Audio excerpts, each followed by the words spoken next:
They dragged Adwoa Gyamfi across the backyard, as if she were already forgotten. Her wheelchair scraped the concrete, then tipped. Kwame, her own son, looked away. Linda, his wife, didn't. She unlocked the rotting door of the dog shed and shoved Adwoa inside the smell of damp wood and old fur swallowing her breath. "Stay there," Linda said, voice flat. The lock clicked. In the darkness, Adwoa hugged a small cloth bag to her chest, hands shaking, not from fear alone, but from memory. Outside the fence, neighbors paused, heard a faint plea, then hurried on. Silence settled like dust. What kind of son locks his disabled mother where animals sleep? And why did Adwoa smile just for a second when the door finally closed? Before we continue, where are you watching from and what time is it there right now? If you believe stories of justice, healing, and unexpected truth matter, subscribe so you don't miss what happens next. Morning in Accra arrived with the sound of trotros, coughing smoke into the street and traders calling out prices like prayers. In the Gyamfi compound, the day began quieter, too quiet for a house that once held laughter. Adwoa Gyamfi sat in a worn wheelchair near the kitchen doorway where the breeze could reach her, but the family could pretend she was not fully inside. Her left hand rested on the armrest, the fingers stiff from old nerve damage. Her right hand held a cup of water she had poured herself slowly, carefully, so no one could accuse her of being too much work. Kwame Gyamfi walked past her without looking up. He wore a pale blue shirt that used to fit him better before stress tightened his shoulders and sleeplessness hollowed his cheeks. He was not a cruel man by birth. He had once been a boy who ran to the gate when his mother returned from work shouting, "Mame, mame," and clinging to her skirt like it was the safest place on earth. But that boy had grown into a man who believed safety came from money and money came from speed, ambition, and appearances. These days, Kwame's phone buzzed like a second heartbeat. He checked it before he checked on his mother. Linda Gyamfi. Linda Owusu, before marriage, stood at the kitchen counter cutting bread with sharp, efficient movements. Her hair was pulled into a sleek bun, the kind of neatness that looked like control. She set 2 plates on the table, one with eggs, another with sliced avocado. There was no third plate. Adwoa swallowed the dryness in her throat. "Good morning," she said softly. Linda did not answer at first. She wiped her hands, then spoke without turning. "Kwame has to be at the office early today," I know, Adwoa replied. She kept her voice gentle because gentleness was the only shield she had left in this house. Kwame grabbed his keys. "The traffic will be mad," he muttered. Adwoa nodded. "May God go with you." Kwame paused just long enough that someone watching closely would see the hesitation, the flicker of guilt that crossed his face like a shadow. Then it was gone. He stepped out, leaving the door open behind him, as if the house itself was not worth protecting. Linda waited until his footsteps faded. Only then did she slide a small plastic bowl across the counter and place it near Adwoa's wheel. Inside was plain porridge already cooling, a thin layer forming on top. "Eat," Linda said, "and try not to spill it." I just mopped. Adwoa's fingers tightened around the cup. She could have argued, could have asked why she no longer ate at the table, why her meals had become something tossed near her like leftover feed. But Adwoa had learned something about pain. If you fight every insult, you bleed out faster. So she lowered her eyes and whispered, "Thank you." Linda's mouth curled slightly, not quite a smile. "Don't thank me. Thank yourself for not being on the street." The words landed like stones.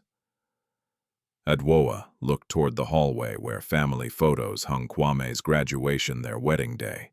A framed picture of Kwame as a teenager standing beside his mother. In that photo, Adwoa's posture was straight, her face proud, her skin glowing with health. She had been a woman who carried herself like someone who knew her worth, even if she never announced it. Now she sat with her shoulders folded inward as if shrinking could make the cruelty pass over her. Linda turned on the radio, and a presenter's cheerful voice filled the kitchen with gossip about celebrities, new restaurants, luxury cars. Linda listened like someone collecting evidence of a life she believed she deserved. When the host mentioned a new gated estate opening near East Legon, Linda's eyes lifted. "You hear?" she said, glancing toward Adwoa, as if the older woman could be blamed for their address. "People are moving up, buying homes with pools. Not like this place." Adwoa did not respond. Her eyes remained on the porridge. Linda leaned against the counter. "Sometimes I wonder if Kwame would be further in life if he didn't have responsibilities." The pause before responsibilities was deliberate. Adwoa's throat tightened. She pushed the bowl slightly closer, hands trembling. The smell of plain cornmeal brought back memories of years when she had eaten similar meals by choice, not punishment days when she was building something quietly, patiently, without needing applause. Those were not memories she shared. A knock sounded at the metal gate outside. 2 quick taps, then a longer one. Linda's head snapped up. She frowned, irritated, as if the world was interrupting her control. She walked out and returned moments later with a package in her hand.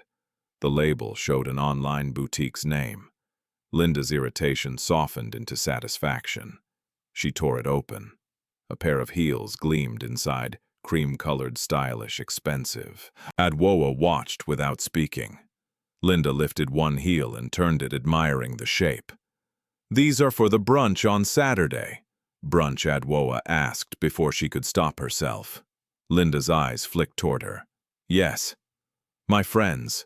They're bringing their husbands. Real men with real jobs." She smiled thinly. "We can't show up looking like we're struggling." Adwoa's gaze dropped to the heel, then to the floor. She thought of the porridge again, of the missing plate, of how easily money found its way into Linda's hands while medicine became too expensive. A sudden wave of dizziness rolled through her, and she gripped the wheel's armrest. Linda noticed. "Don't start. If you're going to make yourself sick, do it quietly." Adwoa took a breath. "My chest. It's tight today." Linda's face hardened. "Every day something is tight, something is paining you. Something is wrong." She stepped closer, lowering her voice. "Kwame is already stressed. If you love your son, you will stop making his life harder." The sentence was a trap disguised as advice. Adwoa's eyes glistened, but she blinked the tears away. She had cried enough in private. Tears in public only fed people who enjoyed watching you break. Outside, the compound began to wake. A neighbor's child laughed. A radio played gospel music down the street. The ordinary world continued, unaware that behind one gate, a woman who had once owned her own life was being erased inside her own home. Later that morning, Adwoa wheeled herself toward the small back veranda where she could feel the sun. The yard held a rusted metal basin, a broken plastic chair, and a dog shed tucked against the wall. The shed door was closed. It looked harmless in daylight, just an old structure used for storage. No one would imagine a human being could end up there. Adwoa stared at it for a long moment, her face unreadable. She could leave. The thought came as calmly as the wind. She could roll out of the gate, ask for help, go to a shelter, disappear. But Adwoa did not live by panic. She lived by timing. Inside her lap, beneath a faded scarf, rested a small cloth bag, the one she had clutched in the dark the night before. It was not large, and it did not look valuable. Yet Adwoa kept it closer than her own breath. Footsteps approached. A woman's voice called out near the gate. "Hello, anyone home?" Adwoa turned her head slightly. Through the bars of the compound gate, she saw Abena Mensa standing with a small bowl covered in foil. Abena's clothes were simple, a patterned skirt and a plain top, her hair wrapped in a scarf. She carried herself like someone who worked hard and still had kindness left over. Linda's voice answered sharply from inside. Yes, what do you want? Abena lifted the bowl. I made waki. I thought, maybe Mame Adwoa would like some. Linda's laugh was short and cold. We don't need charity. It's not charity, Abena said gently. It's food. Just neighbor to neighbor. Linda stepped into view at the gate. Her eyes swept over Abena, as if measuring her worth and finding it lacking. Mind your business, and stop coming here. Abena's expression tightened, but she didn't back away. I heard Mame Adwoa coughing last night. She didn't sound well. Linda's gaze sharpened. Did you come to spy? Is that what you people do? Stand outside and listen. Adwoa watched silently, feeling something warm and dangerous rise in her chest. Not anger, not yet. Something like recognition. Abena was the kind of person Adwoa had built her life to protect, even when no one knew her name. Linda reached for the bowl as if to snatch it, but Abena held it steady. Please. Abena set her voice low. Just let me give it to her. Linda leaned forward. Listen to me. If you keep interfering, you will regret it. Abena's eyes flickered toward Adwoa, and for a split second, something passed between them, understanding sorrow and a silent promise. I see you. Adwoa's lips parted, but she did not speak. Linda slapped the gate lightly with her palm. Go. Abena hesitated, then slowly lowered the bowl. She set it on the ground near the gate, careful like placing an offering. I'll leave it here, she said. If she wants it, she can take it. Linda's face twisted with fury. She won't, and you will not come back. Abena took a step away, then paused. Mame Adwoa. She called softly, loud enough for the older woman to hear. If you ever need anything, just blink, just something. Linda whipped around. Are you mad? But Abena was already walking away.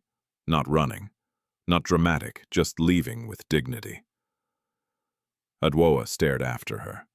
In her chest, the tightness eased slightly, replaced by a different kind of ache, one that came from being seen. That afternoon, Kwame returned early, his face tense. Linda met him at the door, speaking fast, loud enough for Adwoa to hear. Your mother is causing trouble again, Linda said. She has that neighbor woman coming around asking questions. People are watching us. Kwame's eyes darted toward Adwoa, and for a moment the old love struggled to surface. Then Linda's hand touched his arm, light, possessive, and the struggle ended. Kwame walked toward Adwoa, jaw clenched. Mame, he began, voice low. Why are you making things difficult? Adwoa looked up at him, the boy she had raised, the man who now stood over her like a stranger. I did not call anyone, she said quietly. I did not ask for anything. Kwame exhaled sharply, as if her calmness provoked him. People talk. You know how people are. Linda stepped in behind him, her eyes bright with satisfaction, as if she had finally found the right lever to pull. Kwame's voice hardened. From today you will stay at the back. No visitors, no noise, no embarrassment. Adwoa's gaze flicked toward the dog shed, then back to her son. Her face remained still, but something in her eyes changed like a door, closing gently, not in fear but in decision. She nodded once. As you wish. Kwame blinked, unsettled by how easily she agreed. He had expected crying, begging, guilt he could ignore. Her silence gave him nothing to justify himself with. Linda smiled. Good. As the sun lowered over the compound, Adwoa wheeled herself slowly toward the back where shadows gathered near the shed. The air smelled of dust and heat. In the distance, the city kept moving. Cars honking, vendors shouting, life continuing. Adwoa placed a hand over her cloth bag. She did not cry. She waited. That night the compound felt smaller than usual, as if the walls had inched closer to listen. The sky over Accra carried a low, swollen darkness, and the air smelled of coming rain. Adwoa Gyamfi sat near the back where Kwame had ordered her to stay. The veranda light barely reached her. Mosquitoes hummed in the shadows. She kept her cloth bag tucked beneath the faded scarf on her lap, one hand resting on it like a vow. Inside the house, Linda moved around with purpose, opening drawers, closing cupboards, letting her footsteps speak. The anger she refused to show outside. Kwame's voice rose, once then fell again as if he had learned to argue. Only until Linda's certainty swallowed him whole. Kwame, Linda said, not whispering, not caring if Adwoa could hear. You need to understand something. People don't respect weakness. They respect control. And your mother, stop, Kwame muttered. Linda ignored him. Your mother is inviting pity. Pity becomes gossip. Gossip becomes shame. Do you want your colleagues to start asking why your disabled mother sits outside like a beggar? Adwoa stared at the dark yard. Each word struck her like a slap that never left a bruise. She had once sat across from men in suits who thought they could intimidate her with their voices. She had watched them underestimate her because she did not shout. She had learned long ago that the loudest people were often the emptiest. But this was different. These were not strangers in a boardroom. This was her home. This was her son. Rain finally came in thin, sudden sheets. The sound on the tin roof was sharp, relentless. Adwoa's shoulders tensed as a cold drop slid down her neck. Linda stepped out, annoyed. You're going to sit there and get sick. Move. Adwoa didn't argue. She wheeled herself carefully toward the shed, the wheels catching on uneven ground. Her arms trembled with effort, but she kept her face calm. Linda unlocked the shed, with a key she wore on her chain, like a symbol of ownership. She opened the door and stood aside, not even flinching at the smell. Go in, she said. Adwoa looked up. May I have my blanket? Linda laughed softly. You mean the old one? Fine. She tossed a thin, frayed blanket toward Adwoa's lap. It landed like a dead thing. Adwoa pulled it around her shoulders, then rolled into the shed. The door closed. The lock clicked. In the darkness, Adwoa listened to the rain and the distant horns of the city. The shed was cramped, the floor damp, the air thick with old dust. She could smell animals that had slept there before, and something else, neglect. For a moment, her breath came faster, a tightness pressing her chest. Her hand went to the cloth bag instinctively.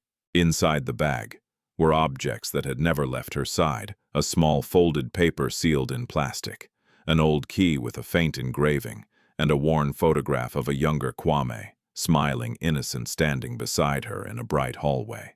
The background of the photo was blurred, but the building had been expensive, clean, powerful. Adwoa closed her eyes, not because she was afraid, but because she refused to let pain become her master. Outside footsteps approached the shed. Careful, light, not Linda's heavy stride. Then a whisper, Mami Adwoa. Adwoa's eyes opened instantly. The voice came again softer. It's me. Abena. Adwoa held her breath.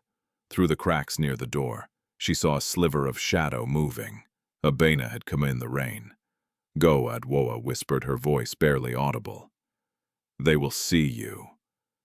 Abena's reply came with quiet urgency. I couldn't sleep. I kept thinking. What if you needed help? Adwoa leaned closer to the door. I am alive.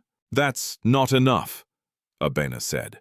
Mommy, this is not right. They can't treat you like this. Adwoa's lips pressed together. She wanted to say, I know. She wanted to tell Abena to run to protect herself because kindness was expensive in a world like this. Instead, she asked, did they threaten you? Abena hesitated. Linda did. But I'm not scared of her mouth. I'm scared of what her heart might do. Adwoa felt a small pulse of warmth in her chest.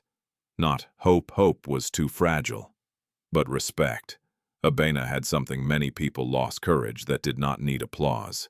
Abena Adwoa said you must not come again like this. Abena's breath hitched. Then what should I do? Watch you die. Adwoa's silence stretched. The rain filled it. Finally, she spoke carefully. There are things you do not understand. Then help me understand, Abena insisted. Please. Adwoa's fingers tightened on the cloth bag. The truth lived inside her like a sleeping lion. If she released it too early, it could destroy more than it saved. But Abena had already stepped into danger. Just by standing at this gate, just by caring. Adwoa exhaled slowly. If I tell you something she said, you must keep it in your heart, not on your tongue. Abena's voice trembled. I swear. Adwoa leaned closer to the crack. The smell of wet earth seeped in. There is a man, she whispered. A lawyer. His name is Kofi Agyeman. Abena went still. Kofi. Agyeman. Yes, Adwoa said. If you ever need help for me, find him. But not at my son's house. Do you understand? Abena swallowed. Where do I find him? Adwoa hesitated.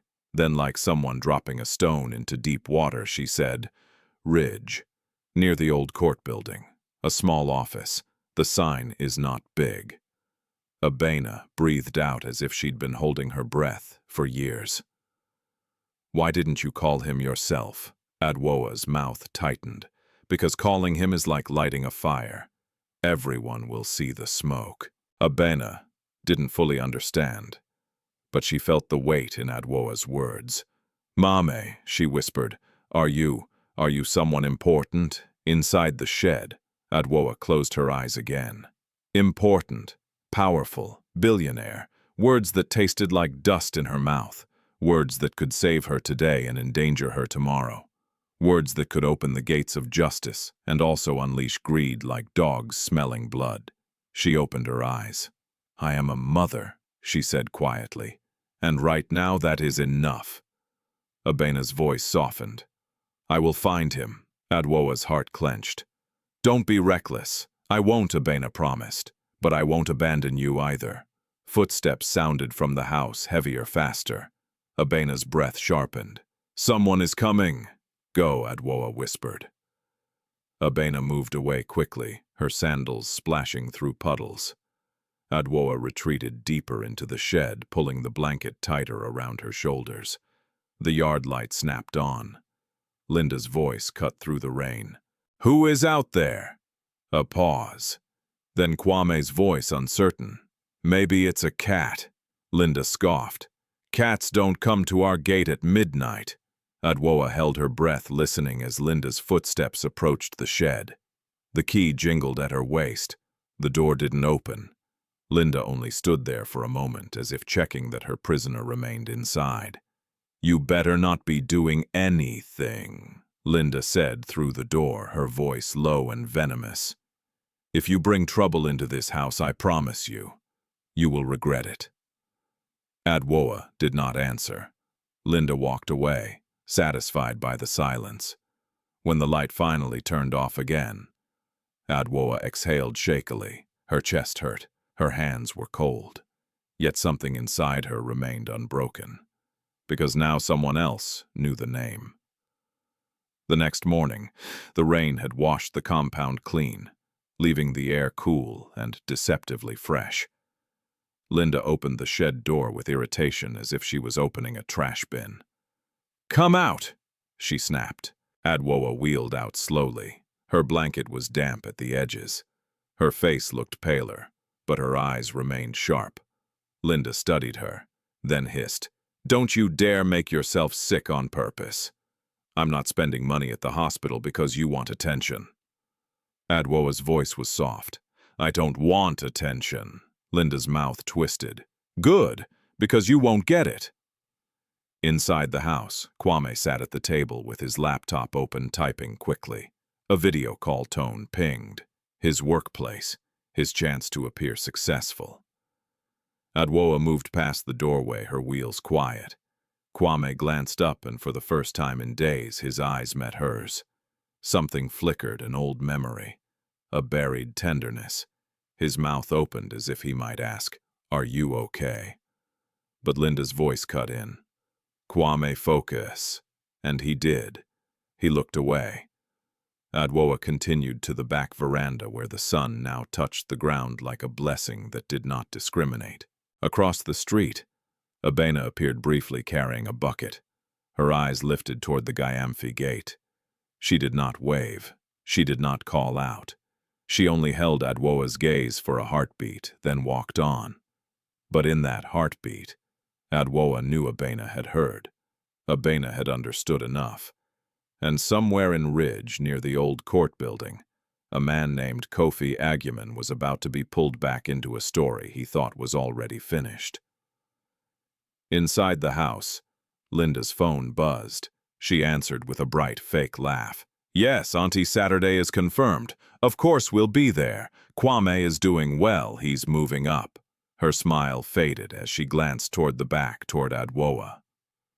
"And don't worry," Linda added, lowering her voice. "The problem at home is under control." Adwoa sat quietly in the sun, her hand resting on the cloth bag. Control.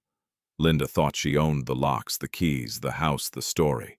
But Adwoa had built her life understanding. One truth: control was never about force. It was about timing. And time, slow, patient, unstoppable, was finally turning in Adwoa's favor. By the fourth day, the house no longer pretended to be a home. Kwame Gyamfi woke before dawn with a pounding headache and the familiar knot in his stomach. He lay still for a moment, staring at the ceiling fan as it turned lazily above him. The electricity bill was overdue again. Linda had reminded him the night before, her voice sharp with accusation, disguised as concern. "You need to do something, Kwame," she had said, scrolling through her phone. "People don't stay patient forever." He knew who she meant. The bank, the lender, the friend of a friend who had promised fast returns on a so-called investment that had gone nowhere. Kwame had signed papers he barely understood, chasing the image of success he felt slipping further away each day. Beside him, Linda slept soundly, her face calm, untroubled. Kwame envied that calm. It came from certainty, the certainty that someone else would always pay the price. He sat up, rubbed his face, and dressed quickly. From the window, he could see the back of the compound. The shed stood quietly in the corner, unchanged as if it had always been meant for this purpose. A flash of guilt stabbed him. He pushed it away. In the kitchen, Linda was already awake, speaking on the phone in a low, urgent tone. She ended the call when she saw him. "That was my cousin," she said. "The one who knows people at Land's Commission." Kwame frowned. "Why are you calling her?" Linda poured herself tea. "Because we are running out of options." Kwame leaned against the counter. "Linda, we've talked about this." "And I'm tired of talking," she snapped. Then she softened her tone, stepping closer. "Listen to me. Your mother is sitting on something. I can feel it." Kwame stiffened. "She has nothing." Linda raised an eyebrow. "You're sure she's disabled?" Kwame said defensively. "She barely leaves the house." Linda's laugh was sharp. "Do you think wealth announces itself with noise? Some of the richest people hide best." Kwame's chest tightened. "You're imagining things." Linda placed a hand on his arm. "Then let's be sure." She reached into her handbag and pulled out a folded document. Kwame stared at it. "What is that?" he asked. "Just a simple authorization," Linda said lightly. "Medical and financial. If anything happens to her, you can act on her behalf. It's normal." Kwame picked it up, scanning the lines. His name appeared in bold letters. His mother's name followed beneath with a blank space for her signature. "She won't sign this," he said quietly. Linda's eyes hardened. "Then make her." Kwame looked up sharply. "Don't say it like that." Linda met his gaze without blinking. "Like what?" Like reality, silence fell between them. Kwame folded the document and slipped it into his pocket. He told himself he was only keeping it for later. He told himself many things. Outside, the morning heat crept in. Adwoa Gyamfi sat on the veranda, her blanket folded neatly on her lap. She had slept little. Her body ached in places she no longer named. She heard Kwame's footsteps before she saw him. "Mame," he said, standing in front of her. His voice sounded formal, almost rehearsed. "Yes," Adwoa replied, lifting her eyes. Kwame cleared his throat. "We need to talk." Adwoa nodded. "I am listening." Linda hovered a few steps behind him. Arms crossed her presence, pressing in like a command. Kwame took a breath. "You know your condition makes things difficult for all of us." Adwoa did not respond. She waited. Kwame continued, words tumbling faster now. "If something happens to you, decisions will need to be made quickly. Hospital matters. Property matters." Adwoa's gaze sharpened slightly. "What property?" Kwame hesitated. Linda stepped forward. "Don't play games," Linda said. "We know you have documents, old accounts, things you never told Kwame about." Adwoa looked at her calmly. "You know nothing about my life." Linda smiled coldly. "Then prove it. Sign this." Kwame pulled the folded paper from his pocket and handed it to his mother. His hand shook slightly. Adwoa unfolded the document slowly. She read every line, her eyes moving with practiced ease that neither Kwame nor Linda noticed. When she finished, she folded it again and placed it on her lap. "No," she said.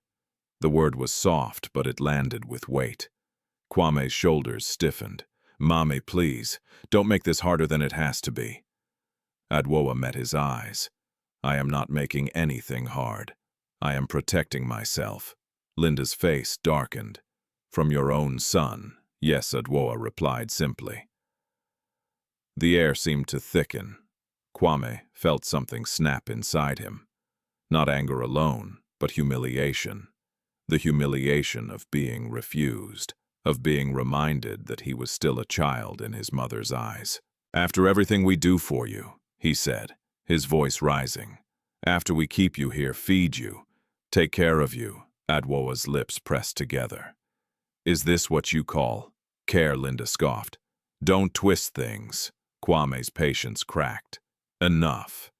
He reached for the wheelchair handles, intending only to move her back toward the house to end the conversation. But frustration lent his hands too much force. The wheelchair hit a crack in the concrete. One wheel jammed. The chair lurched sideways. Adwoa cried out as her body tipped. She tried to grab the armrest, but her strength failed her. She fell onto the ground, her hip striking hard, pain exploding through her side. Kwame froze. Linda gasped, not in concern but in alarm. "Kwame, what are you doing?" Adwoa lay on the ground, her breath coming in shallow bursts. The sky above her spun. Kwame dropped to his knees. Mame, I didn't mean." She raised one hand, stopping him. "I am fine," she said, though her voice trembled. "Do not touch me." Linda recovered quickly. "See? This is exactly what I mean. You are not safe here." Kwame looked at his mother, then at the shed. An idea took shape in his mind, ugly, desperate, convenient. "Maybe," he said slowly, "maybe you should stay at the back for now, until you calm down." Adwoa stared at him. "You are afraid," she said quietly. Kwame flinched. "Afraid of what?" "Of the truth," she replied. Linda snapped. "Enough talking." She grabbed the wheelchair and hauled it upright. Together, Kwame and Linda lifted Adwoa back into the chair. Adwoa winced but did not cry out. They wheeled her toward the shed. Adwoa did not resist. Resistance would only feed their justification. Linda unlocked the door and swung it open. "In," she ordered. Adwoa looked at the dark interior. Then she looked at her son. "Kwame." She said, her voice steady despite the pain burning through her body. "One day you will remember this moment." Kwame's jaw clenched. "Stop threatening me." "I am not threatening you," Adwoa said. "I am warning you." They pushed her inside. Linda closed the door and locked it with a decisive click. Inside the shed, Adwoa leaned forward, her breath ragged. Her hip throbbed. She reached for her cloth bag, fingers trembling, and pressed it against her chest. Outside, Linda dusted off her hands. "There," she said. "Peace." Kwame stared at the door, longer than necessary. Something in his chest felt hollow. That afternoon, Abena Mensa noticed the silence. Adwoa usually sat where Abena could glimpse her from across the street. Today, there was nothing. Abena's stomach tightened. She crossed the road under the pretense of fetching water and stopped near the Gyamfi gate. The shed door was closed. Abena swallowed and turned back, forcing herself not to act recklessly. Not yet, she told herself. That evening, Linda made a call. "We need to move fast," she said into the phone. "Yes, before anyone starts asking questions." Kwame overheard and felt the ground shift beneath him. "What are you planning?" Linda ended the call and looked at him coolly. "I'm planning our future." Kwame opened his mouth to argue, then closed it again. Outside, night fell. Inside the shed, Adwoa sat in darkness, pain radiating through her body like slow fire. Her breath came shallow, her thoughts drifted not to fear, but to calculations she had once made in quiet rooms far from here. She knew exactly how much time she had left before her body forced her hand. She also knew that somewhere across the city, Abena Mensa was holding on to a name. Kofi Agyeman. And names spoken at the right moment had a way of unlocking doors no key could open. The shed no longer smelled like animals alone. By the 5th day, it smelled like sickness. Adwoa Gyamfi woke before sunrise with a dull, grinding pain in her hip that refused to fade. The fall had left more than bruises. Each breath carried a sharp reminder that her body was no longer forgiving. She shifted carefully on the thin mat Linda had thrown in after locking her inside, the movement sending sparks of pain up her spine. Outside, the compound stirred awake. She could hear Linda's radio crackling to life, the cheerful host laughing as if the world were light. The smell of frying oil drifted briefly through the air, then disappeared. Adwoa pressed her lips together. Hunger was familiar. Pain was familiar. What unsettled her was the quiet calculation happening around her, decisions being made without her voice, without her consent. She reached for the cloth bag and opened it just enough to feel the edges of what lay inside. The folded paper, the key, the photograph, anchors to a life that felt impossibly far away now. Footsteps approached. The lock rattled. The door opened just wide enough for light to slice into the shed. Linda stood there with a plastic bowl in her hand, her expression impatient. "Sit up," Linda said. Adwoa pushed herself upright, swallowing the wave of dizziness that followed. Linda set the bowl down on the ground and stepped back. Inside was a small portion of rice already dry at the edges. No water. "You should be grateful," Linda said. "Some people don't eat at all." Adwoa's voice was hoarse. "May I have water?" Linda rolled her eyes. "You're not dying." She closed the door again, locking it before Adwoa could respond.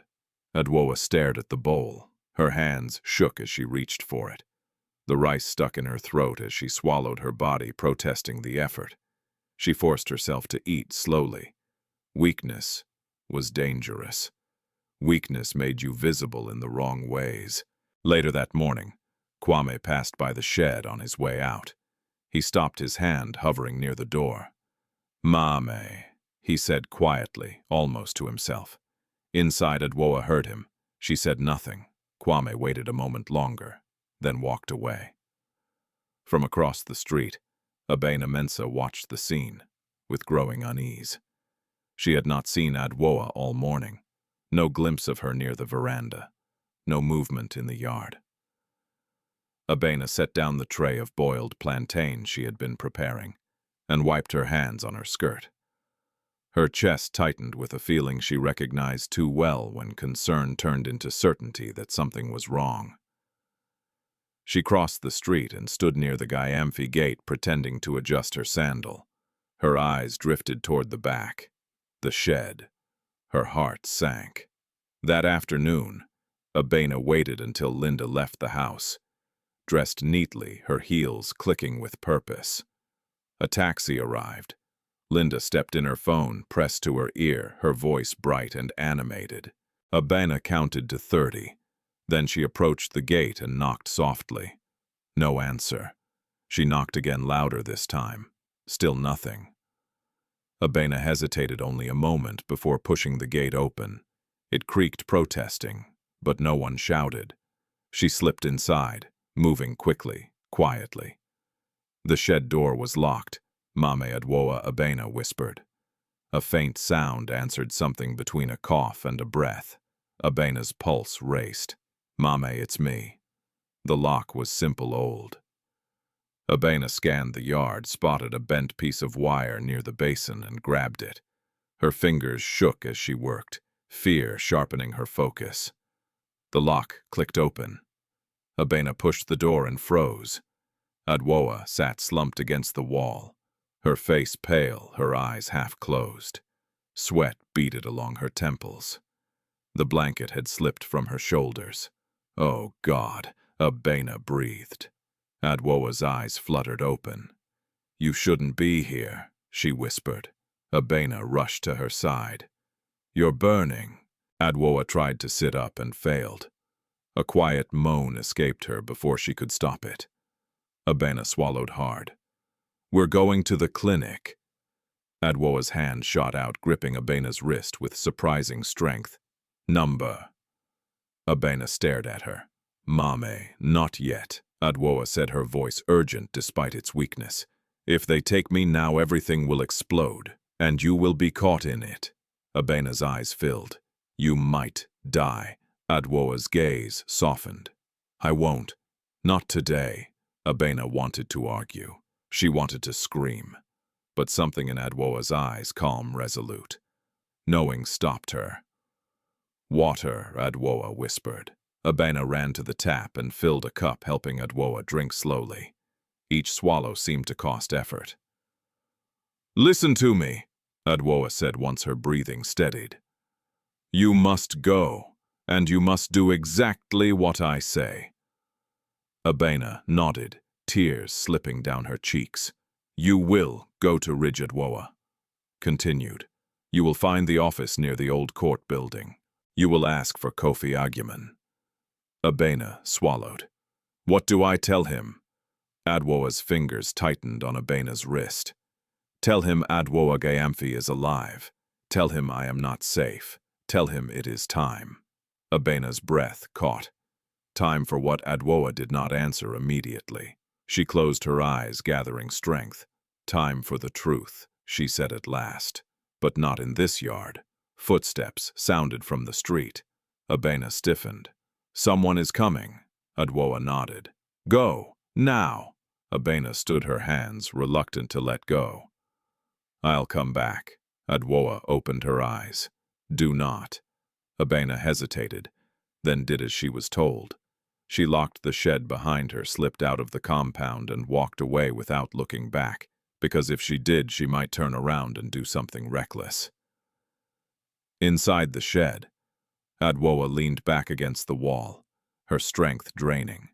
The pain in her hip pulsed steadily now, like a reminder counting down. She pressed the cloth bag to her chest and closed her eyes. By the time Linda returned that evening, the sun was already sinking. She noticed the gate slightly ajar and frowned. Kwame, she called. Kwame emerged from the bedroom, phone in hand. What did you go out back today? Kwame shook his head. No. Linda's eyes narrowed. She marched to the shed and checked the lock. It was secured. She exhaled slowly, convincing herself she had imagined the disturbance. She unlocked the door and peered inside. Sit up, she ordered. Adwoa did not move. Linda's irritation flared into alarm. Don't start this! She stepped inside and nudged Adwoa with her foot. "Get up!" Adwoa's eyes opened slowly. She looked at Linda without fear. "I am unwell," she said quietly. Linda scoffed, though her voice wavered. "You're always unwell." Adwoa's lips curved slightly, not a smile, but something close. This time she said, "It will cost you." Linda recoiled, anger masking unease. "You think you can threaten me from the floor?" Adwoa said nothing. Linda slammed the door shut and locked it hard as if force could silence unease. She turned back toward the house, her steps quicker now. That night, Adwoa's fever climbed. The shed felt smaller, the air heavier. Her breaths came shallow and fast. She drifted in and out of consciousness. Memories rising unbidden, air-conditioned rooms, quiet negotiations, signatures made with steady hands. Names spoken with respect. She whispered one of those names into the darkness. Kofi. Across the city, a Bena Mensa stood outside a modest building near the old court. The sign was small, just as Adwoa had said. Agyaman and Co. Abena's hands trembled as she pushed the door open. Inside, a man looked up from his desk. He was middle-aged, with calm eyes and a posture that suggested discipline. "Yes," he said. Abena swallowed hard. "My name is Abena Mensa. I was told to find you." The man's pen stilled. "By whom?" Abena took a breath. "Adwoa Gyamfi." The silence that followed was not empty. The man stood slowly. "Where is she?" Abena's voice shook. "Locked in a dog shed, by her own son." The man closed his eyes briefly, as if bracing himself against a long-delayed blow. Then he opened them, and they were sharp with purpose. "Thank you," he said. "You did the right thing." Abena nodded, her knees weak. The man reached for his phone. "We don't have much time." Back in the shed, Adwoa lay still, the night pressing in around her. Her body was failing, but her mind remained clear. She had released the first thread. Now the tapestry would begin to unravel, whether her son was ready or not. The night stretched on, like a held breath. Inside the shed, Adwoa Gyamfi drifted between heat and cold, the fever pulling her under, then pushing her back up just long enough to feel the pain again. Her hip throbbed with every shift. The damp floor seeped through the mat into her bones. She focused on her breathing, slow measured the way she had taught herself years ago when pressure threatened to overwhelm her. Outside, the city did not slow for her suffering. Music drifted from a nearby bar. A generator hummed somewhere down the street. Life went on. At dawn, a faint gray light crept through the cracks of the shed. Adwoa opened her eyes and found that she could not move her left leg without gasping. She clenched her jaw and waited for the wave to pass. Weakness frightened her, not because of death, but because weakness invited decisions made by others. She reached for the cloth bag and pressed it to her chest. The objects inside were steady, unchanging. They reminded her that this moment, humiliating, painful, was not the sum of her life. The lock rattled.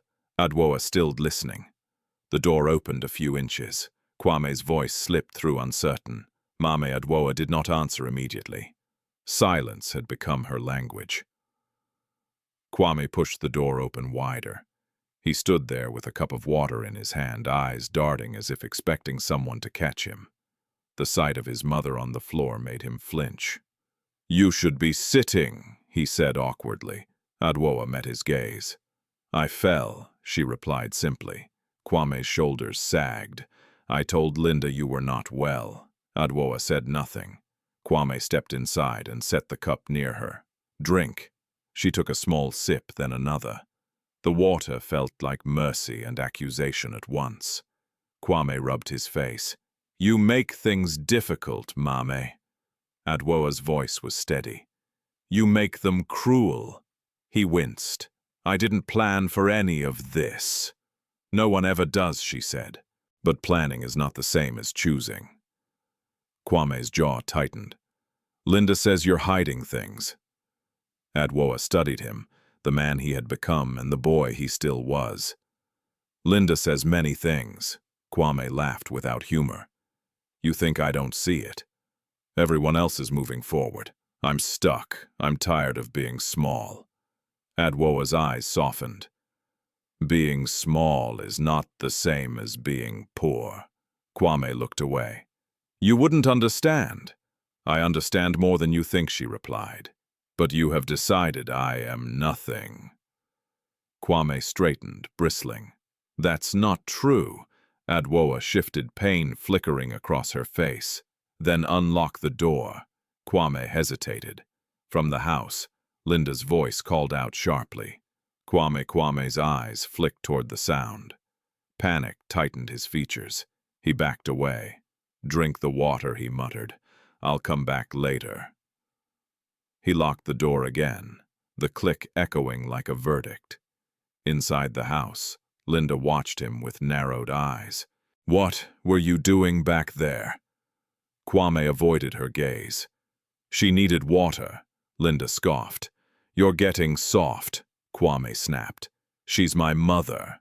Linda's expression hardened. And I'm your wife. If you want a future with me, you'll stop letting her guilt you. Kwame clenched his fists. I never said. Linda stepped closer, lowering her voice. Do you want to lose everything? Kwame fell silent. Across the city, Mr. Kofi Agyeman sat in his office phone, pressed to his ear. Voice calm but urgent. Files lay open on his desk, old, meticulously organized. Names, dates, structures built to protect.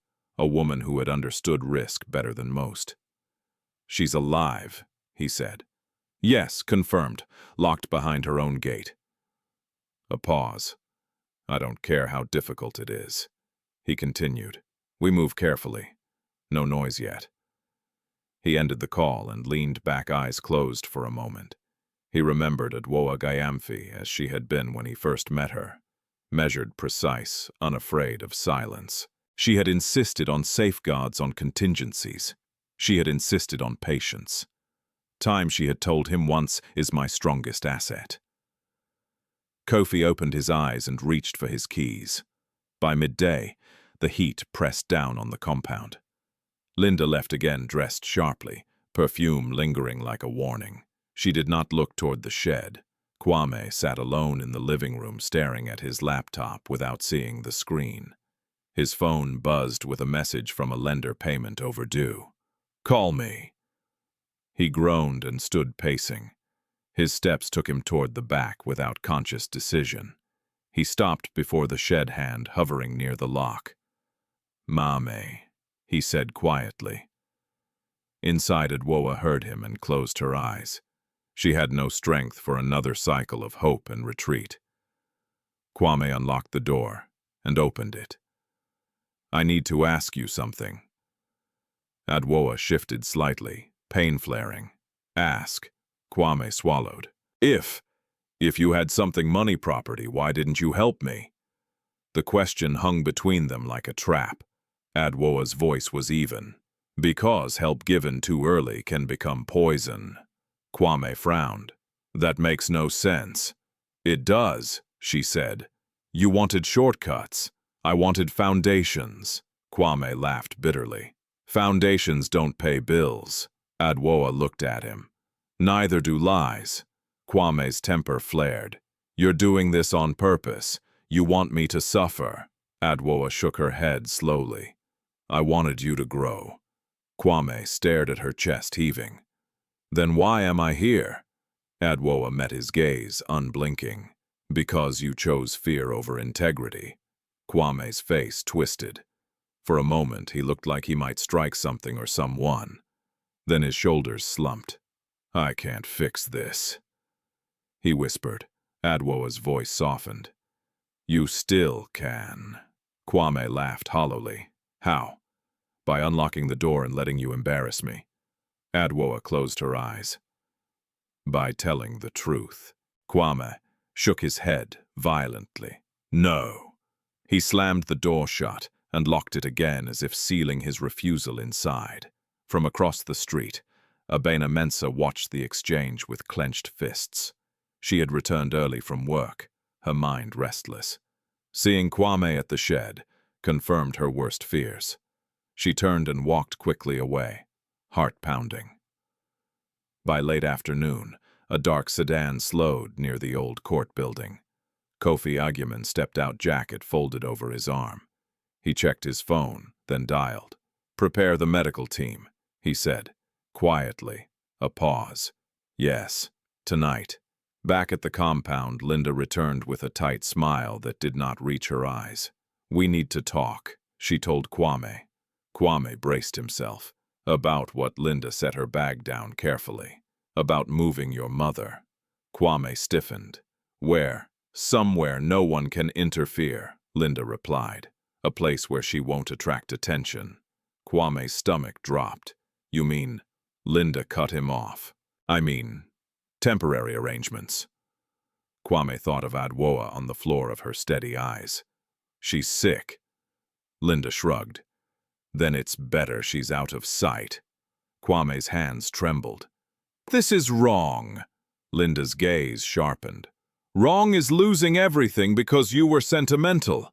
She reached for his hand. "Trust me." Kwame pulled away. Night fell faster than expected. Clouds gathered again, thick and low. The compound lights flickered. Inside the shed, Adwoa listened to the sounds of movement. Voices, footsteps, the scrape of something heavy being dragged. Her pulse quickened, not with fear but with readiness.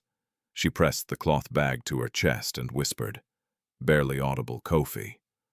A knock sounded at the gate. Linda froze. "Are you expecting someone?" Kwame shook his head. The knock came again, firm, controlled. Kwame moved toward the door, heart racing. He opened it to find a man standing there, composed eyes assessing. "Good evening," the man said politely. "My name is Kofi Agyeman. I'm here to see Adwoa Gyamfi." Kwame's blood ran cold. Linda stepped forward sharply. "Who are you?" "You can't just..." Kofi met her gaze calmly. "I believe I can." Kwame swallowed hard. "She's not available." Kofi's eyes flicked past them toward the back of the compound. "I disagree."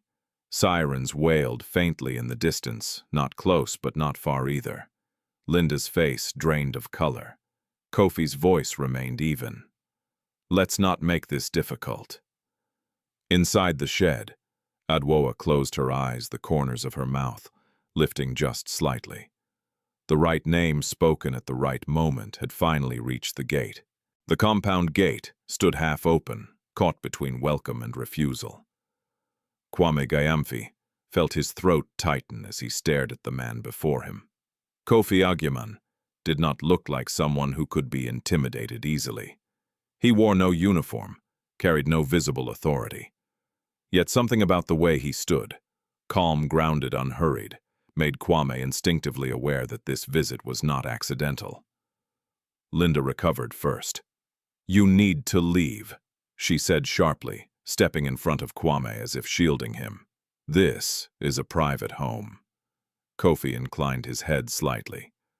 "So is a prison cell," he replied evenly. "That doesn't make what happens inside it legal." Linda's eyes flashed.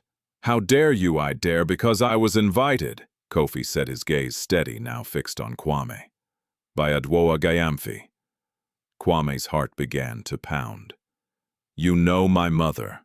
"I do," Kofi answered. "Very well." The silence that followed felt heavy charged. From the back of the compound came a faint sound, the scrape of movement inside the shed. Linda's jaw tightened. "My mother-in-law is unwell. She needs rest. You can't just show up at night making accusations." Kofi's tone did not change. "Then we should see her." "Immediately!" Kwame swallowed. "She's asleep." Kofi looked past them again. In a dog shed, Linda spun toward Kwame. "Did you tell him?" Kwame shook his head, panic rising. "I didn't say anything." Kofi reached into his jacket slowly, not as a threat but as a signal of confidence, and pulled out a slim folder. "I don't need confessions," he said. I have timelines, medical records, witness statements. Linda scoffed, though her voice wavered. From who? That woman across the street. From someone who noticed, Kofi replied, which is often enough. A sudden cough echoed faintly from the shed. Kwame flinched. That's her, he whispered. Kofi nodded once. Then we should not waste time. Linda's voice rose. You can't barge in here like this. Kofi stepped closer, lowering his voice, not in menace but in gravity. Mrs. Gyamfi, if Adwoa spends another night without proper care, this conversation will move from your gate to a police station. I'm offering you a chance to avoid that. Kwame felt his knees weaken. Linda. Maybe we should. Linda turned on him. Don't you dare. The sound of tires crunching on gravel interrupted them. A dark vehicle rolled slowly to a stop outside the gate. Two figures remained inside, indistinct in the low light. Linda's confidence cracked. What is this? Kofi glanced toward the car, then back at her. Support. Kwame's chest tightened. You called people. I prepared, Kofi said, as Adwoa always insisted. Linda laughed nervously. You talk as if she's some kind of... She is, Kofi interrupted quietly.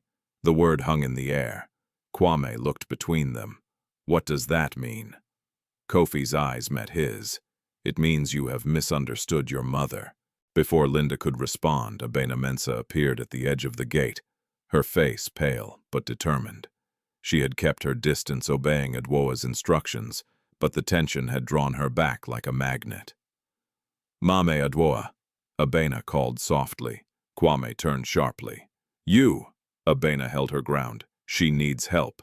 Linda's voice trembled with rage. Get away from my house! Kofi raised a hand slightly. She stays. He turned to Kwame. You have a choice. Unlock the shed. Now. Or I will. Kwame stared at the shed, then at the folder in Kofi's hand. His mind raced images of headlines, police stations, his job, his fragile sense of respectability collapsing.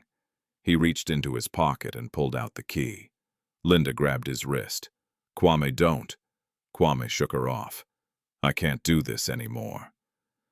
He walked toward the back of the compound, each step heavier than the last. Kofi and Abena followed at a measured distance. Linda trailed behind her heels, sinking into the dirt. Kwame stopped in front of the shed. His hand trembled as he fit the key into the lock. I never wanted it to go this far, he muttered. Kofi's voice was calm. It always does. The lock turned. Kwame opened the door. The smell hit first damp sickness, neglect, then the sight. Adwoa Gyamfi lay against the wall, her blanket half fallen. Her face, pale eyes closed. Her breathing was shallow, uneven. Abena rushed forward and dropped to her knees. Mame Adwoa's eyes fluttered open. For a moment, confusion clouded them. Then she saw Kofi. A faint smile touched her lips. You came. Kofi knelt beside her, his composure cracking just slightly. Of course I did. Linda stood, frozen horror and disbelief warring across her face. She didn't say anything. Kofi looked up at her coldly. She didn't need to. Kwame sank to his knees, guilt crashing over him like a wave. Mame, I'm sorry. Adwoa turned her head toward him slowly. Her voice was weak but steady. Sorry does not unlock doors, Kwame. His eyes filled. I was scared. Adwoa closed her eyes briefly. So was I. Kofi stood. We're taking her to the hospital. Linda snapped. You can't just. Kofi cut her off. I can, and I will. He signaled toward the gate. The dark sedan's door opened. Two medical professionals stepped out quietly, efficient, already preparing equipment. Linda backed away, shaking her head. This is a misunderstanding. Kofi's gaze sharpened. No, this is documentation. The medics moved with practiced care, lifting Adwoa onto a stretcher. She winced, but did not cry out. Abena held her hand. Abena, Adwoa whispered, Thank you. Abena's tears fell freely. I didn't abandon you. Adwoa squeezed her hand weakly. I know. As they carried Adwoa toward the gate, neighbors began to gather faces, curious whispers spreading like wildfire. Kwame stood helplessly in the yard watching his mother being taken away by strangers who somehow felt safer than his own home.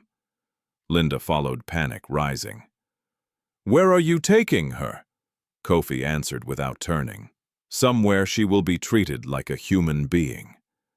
At the gate, Adwoa stirred. She turned her head just enough to look back at the house, at the walls that had held her captive, at the son who had lost himself inside fear.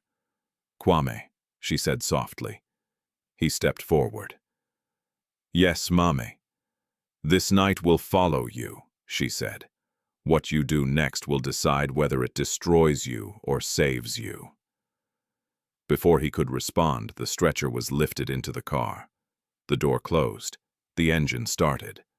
As the vehicle pulled away, sirens grew louder, closer now.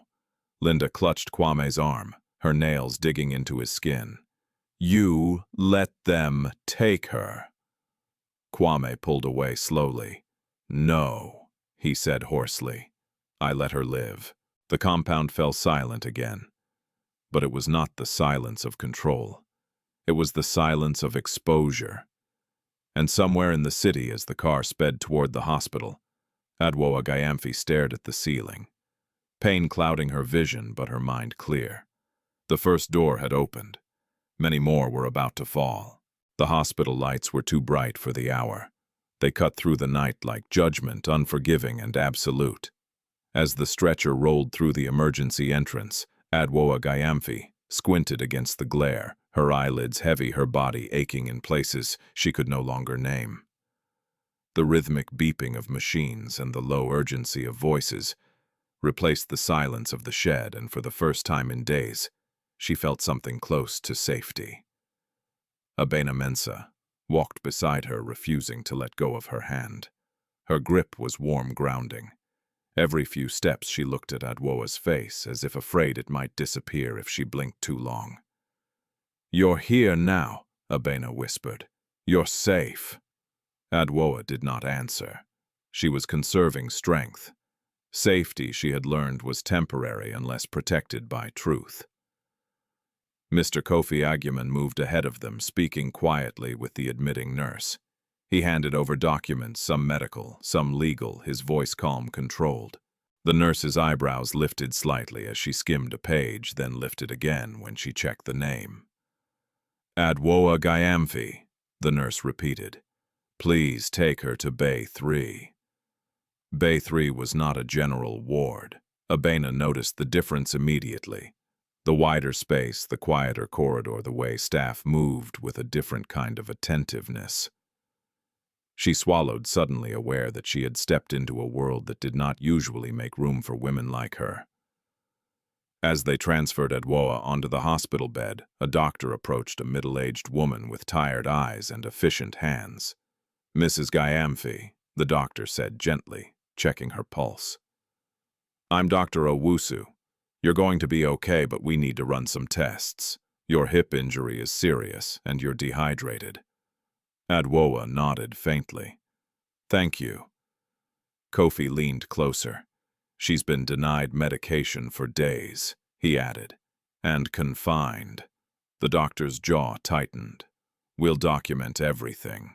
That word document settled into the room like a promise.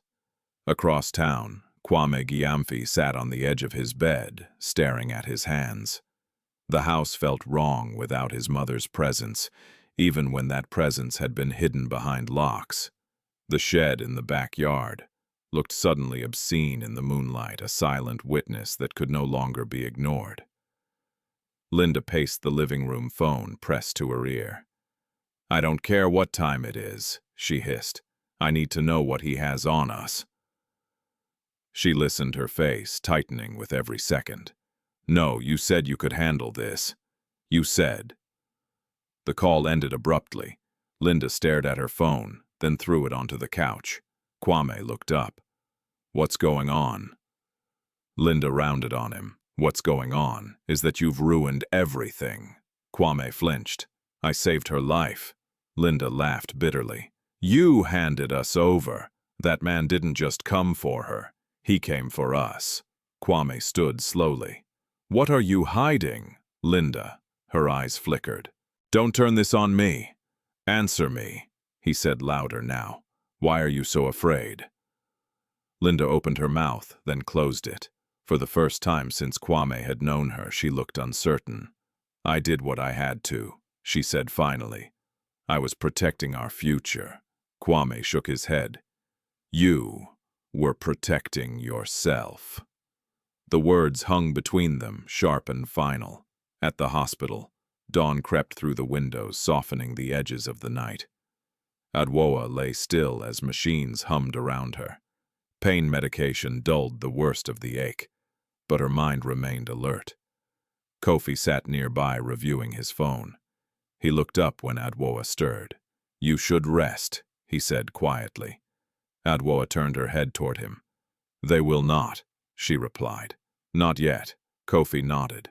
Your son, and his wife, Adwoa added. Fear makes people reckless. As if summoned by the words, a commotion rose at the nurse's station. Raised voices, quick footsteps. Abena stood. What's happening? Before anyone could answer, Linda Gyamfi appeared at the end of the corridor, hair disheveled, eyes wild with a mix of anger and desperation. Kwame followed behind her, his face drawn. There she is, Linda shouted, pointing. You can't keep her here without family consent. Security moved quickly, intercepting her. Ma'am, you need to lower your voice. I am her daughter-in-law, Linda snapped. I have rights. Kofi stood calmly and stepped forward. Not here, you don't. Linda's eyes locked onto him. You again. Yes, Kofi said evenly.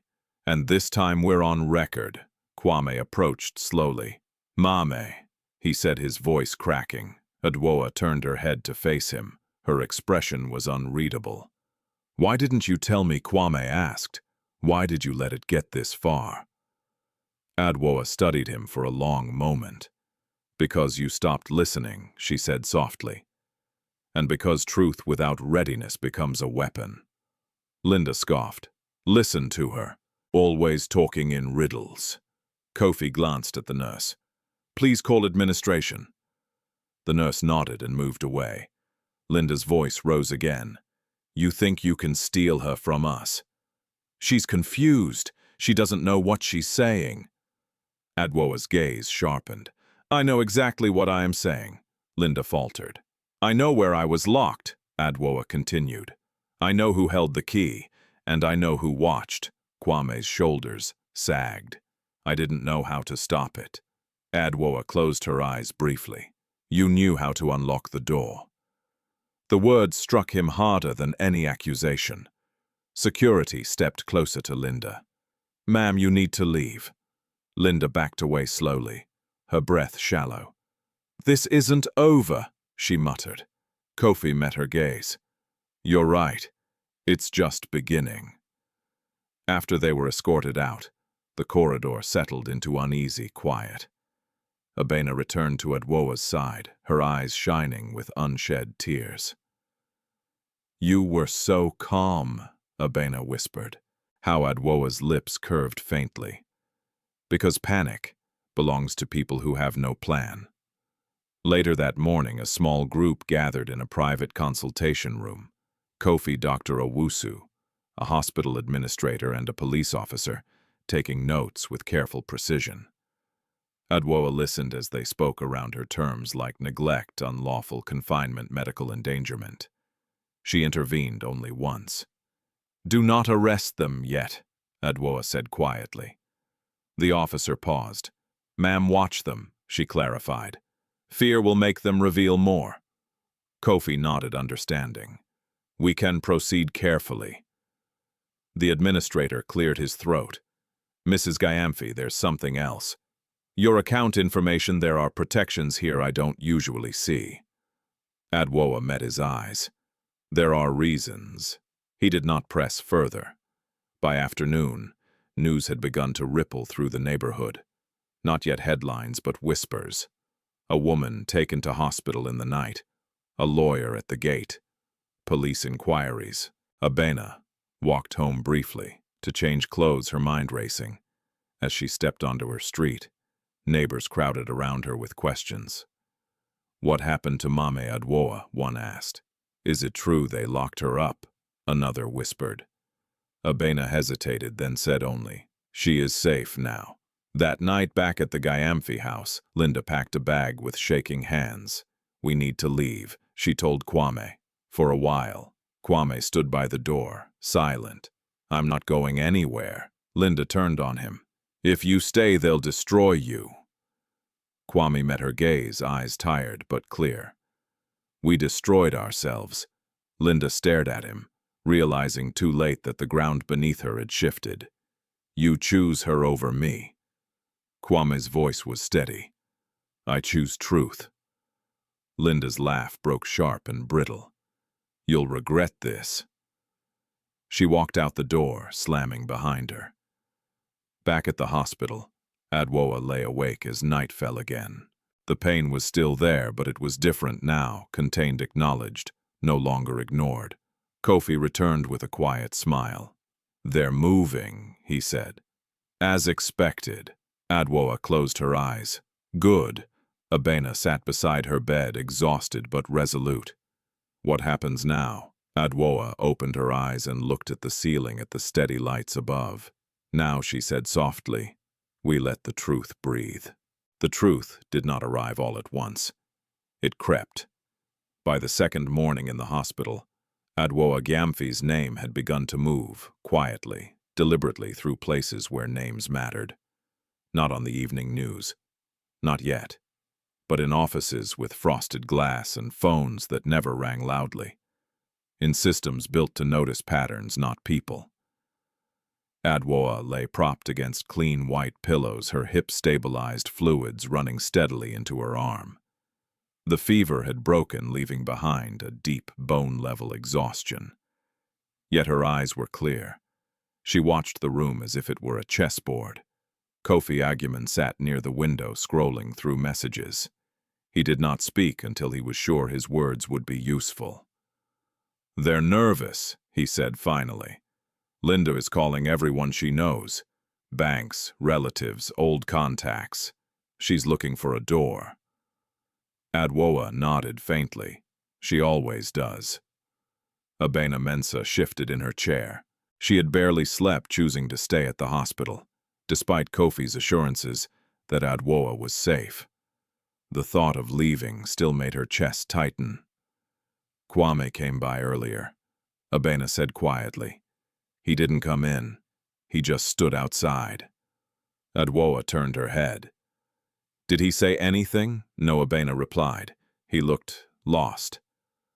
Adwoa closed her eyes for a moment. Lost was a word she understood too well. Across town, Linda Gyamfi sat in the back seat of a rideshare, her fingers digging into her handbag. The city slid past the window billboard's traffic, the careless rhythm of life continuing without her permission. Her phone buzzed again. Unknown caller. She answered immediately. "Hello." A man's voice responded, measured and cold. "Mrs. Gyamfi. This is Emmanuel Boateng from Unity Trust." Linda's heart lurched. "Yes, we need to discuss several irregular activities linked to accounts you attempted to access." Linda straightened. There must be a mistake. There was a pause. "We'll discuss it in person." The line went dead. Linda stared at her phone, breath shallow. She leaned forward and addressed the driver. "Turn here." At the Gyamfi house, Kwame moved through the rooms as if seeing them for the first time. The living room looked smaller without Linda's presence filling it. The kitchen felt colder. He walked to the backyard and stopped before the shed. The door stood open now, empty, stripped of its purpose. Sunlight spilled inside, illuminating the thin mat on the floor, the place where his mother had lain. Kwame's knees buckled, and he sat heavily on the ground.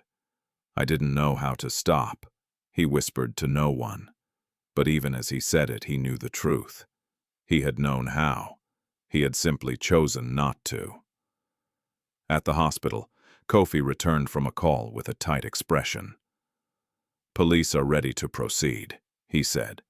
"But as you requested, they're waiting." Adwoa's lips pressed together. "Good," Abena frowned. "Why wait?" "Because fear reveals more than force," Adwoa replied gently. "Linda will make mistakes." As if summoned by her name, Linda burst into the hospital later that afternoon. Her confidence gone, her movements sharp with panic. She did not shout this time. She walked straight to Adwoa's room. Eyes blazing, Kofi rose immediately. "You're not allowed, I need to speak to her," Linda snapped. "Alone." Adwoa's gaze flicked to Kofi. He hesitated, then nodded once. 5 minutes. Abena stood. "I'll stay." Linda turned on her. "This doesn't concern you. It concerns me," Adwoa said calmly. "She stays." Linda swallowed her anger and stepped closer to the bed. Her voice dropped. "What do you want?" Adwoa studied her daughter-in-law, her ambition, her desperation, the hunger that had eaten through any remaining decency. "I want you to tell the truth," Adwoa said. Linda laughed bitterly. "Truth doesn't help anyone." "It helps me," Adwoa replied. "And it might help you." Linda shook her head. "You think you're clever. You think you've won." Adwoa's eyes were steady. This was never a game. Linda's hands trembled. Those accounts, those protections, why were they hidden? "Why didn't you say anything?" Adwoa's voice was soft. "Because I learned early that power attracts violence, and because I wanted to see who loved me without it." Linda's face twisted. "You tested us." "I trusted you," Adwoa corrected. "You failed." The words landed with finality. Linda backed away slowly. Kwame didn't know. Adwoa's gaze sharpened. Kwame knew enough. Linda's breath came fast. "If this goes public, we're finished." Adwoa closed her eyes briefly. "Actions have consequences." Linda turned and fled, the room heels echoing down the corridor. That evening, police cars idled quietly near the Gyamfi house. Not with sirens, not with spectacle, with patience. Inside, Kwame answered the door to find an officer standing calmly on his porch. "Mr. Gyamfi," the officer said, "we need to ask you some questions." Kwame nodded, his voice hoarse. "I'll cooperate." From across the street, neighbors watched from behind curtains. Whispers grew bolder now, fed by confirmation. Back at the hospital, Adwoa listened as Kofi updated her on development statements taken, evidence collected, bank flags raised. "Linda is trying to leave the city," he said. "We've placed restrictions." Adwoa exhaled slowly. She always runs when cornered. Abena reached for her hand. "Are you okay?" Adwoa squeezed back. "I am." Later that night, when the room was quiet and Abena had stepped out briefly, Kwame was allowed to enter. He stood awkwardly near the door, hands clasped, eyes rimmed red. "Mame." Adwoa turned her head toward him. "Sit." He obeyed. "I don't know how to fix this," Kwame said, his voice breaking. "I thought, if I just held on a little longer." "You held on to the wrong things," Adwoa replied. Kwame nodded, tears spilling now. "I was ashamed." Adwoa's expression softened, but her voice remained firm. "Shame grows in silence." "I'm sorry," he whispered, "for everything." Adwoa reached out and rested her hand over his. "Sorry is the beginning," she said, "not the end." Kwame looked up. "Will you forgive me?" Adwoa withdrew her hand gently. "Forgiveness is not freedom from consequence." He nodded, accepting the boundary. As he left, Adwoa lay back and stared at the ceiling, the light steady above her. The truth was no longer contained. It was moving, changing the shape of everything it touched. And somewhere beyond the hospital walls, the city was beginning to understand that the woman they had ignored, the disabled mother locked away, was not weak. She had been waiting. By the time the sun rose over Accra, the story had shifted from whispers to weight. Not headlines still, not headlines but weight. The kind that settled into offices and police stations, into bank branches and hospital corridors, changing how people spoke, how they stood, how carefully they chose their words. Adwoa Gyamfi felt it before she saw it. She lay quietly as a nurse adjusted her IV and checked her vitals. The pain in her hip had eased into a dull, manageable ache, but the deeper wound's neglect, betrayal, remained tender. Still, she breathed more easily now. The air here did not smell of damp wood and fear. It smelled of antiseptic and mourning. Kofi Agyeman arrived just after 8, his jacket folded over his arm, his expression composed. "It's moving," he said softly. Exactly as expected, Abena Mensah looked up from the chair by the bed. "What's happening?" Kofi glanced at Adwoa, who nodded once. "Police have opened a formal case," he said. "Unlawful confinement, medical endangerment, fraud-related inquiries are pending." Abena's eyes widened. Fraud. Adwoa closed her eyes briefly. "Linda," she said. She reached where she should not have reached. Kofi confirmed with a slight nod. Multiple attempts to access protected accounts using forged authorization. All logged, all time-stamped. Abena exhaled a mix of relief and fear. "What about Kwame?" "He's cooperating," Kofi replied. "That will matter." At that moment, a knock sounded at the door. A uniformed police officer stepped in, respectful, measured. "Mrs. Gyamfi," he said. "May we speak with you?" Adwoa gestured faintly. "Please." The officer took a seat and opened his notebook. "I need to confirm some details."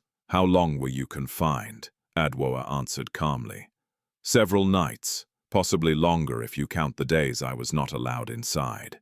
"And your mobility aid?" the officer asked. "It was taken," Adwoa replied. "Used to move me when convenient, withheld when I resisted." The officer wrote carefully, then paused. "Did you consent to being confined?" "Oh." "Did you sign any documents authorizing financial control?" "No." The officer closed his notebook slowly. "Thank you. That will be all for now." When he left, Abena leaned closer. "You were so steady," she whispered. Adwoa's lips curved faintly. Truth does not need volume. Across town, Linda Gyamfi sat in a small interview room, her confidence finally broken. Her designer blouse was wrinkled. Her hands shook as she clutched a tissue. A female detective sat across from her, eyes observant, patient. "Mrs. Gyamfi," she said, "we need you to explain why you attempted to access accounts that do not belong to you." Linda swallowed. "I was acting on behalf of family." "Without consent?" Linda hesitated. "My husband." "Your husband did not sign," the detective said calmly, "and neither did his mother." Linda's voice rose. "She's confused. She didn't know what she was doing." The detective leaned forward slightly. "Medical reports suggest otherwise." Linda's breath hitched. "You don't understand. That woman, she hid everything. She manipulated us." The detective's expression did not change. "Confinement is not a response to confusion." Linda's shoulders slumped. At the Gyamfi house, Kwame watched as officers moved through the yard, photographing the shed, measuring the space, documenting the lock. Each click of the camera felt like a hammer strike against his chest. A neighbor approached cautiously. "Kwame." "Is it true?" Kwame did not look up. "Yes." The neighbor shook her head slowly. "We thought she had gone to the village." Kwame swallowed hard. "We lied." Inside the shed, an officer crouched and examined the floor. "This is not fit for animals," he muttered. Kwame closed his eyes. By afternoon, the hospital corridor outside Adwoa's room had become busier, but still discreet. Administrators passed quietly. A senior consultant stopped to speak with Kofi. Papers changed hands. Abena stepped out briefly to buy food. When she returned, she found 2 women waiting near the room, well-dressed, composed, unfamiliar. One of them turned and smiled politely. "You must be Abena Mensa." Abena froze.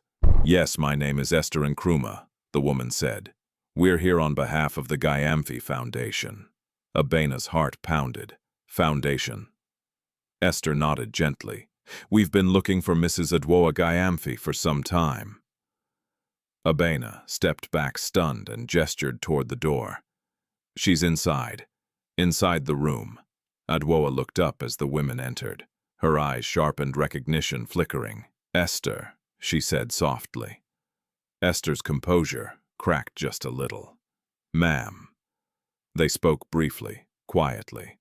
Names were exchanged, updates given. When the women left, Abena stared at Adwoa, speechless. "A foundation," Abena whispered. Adwoa's gaze softened, a responsibility she corrected.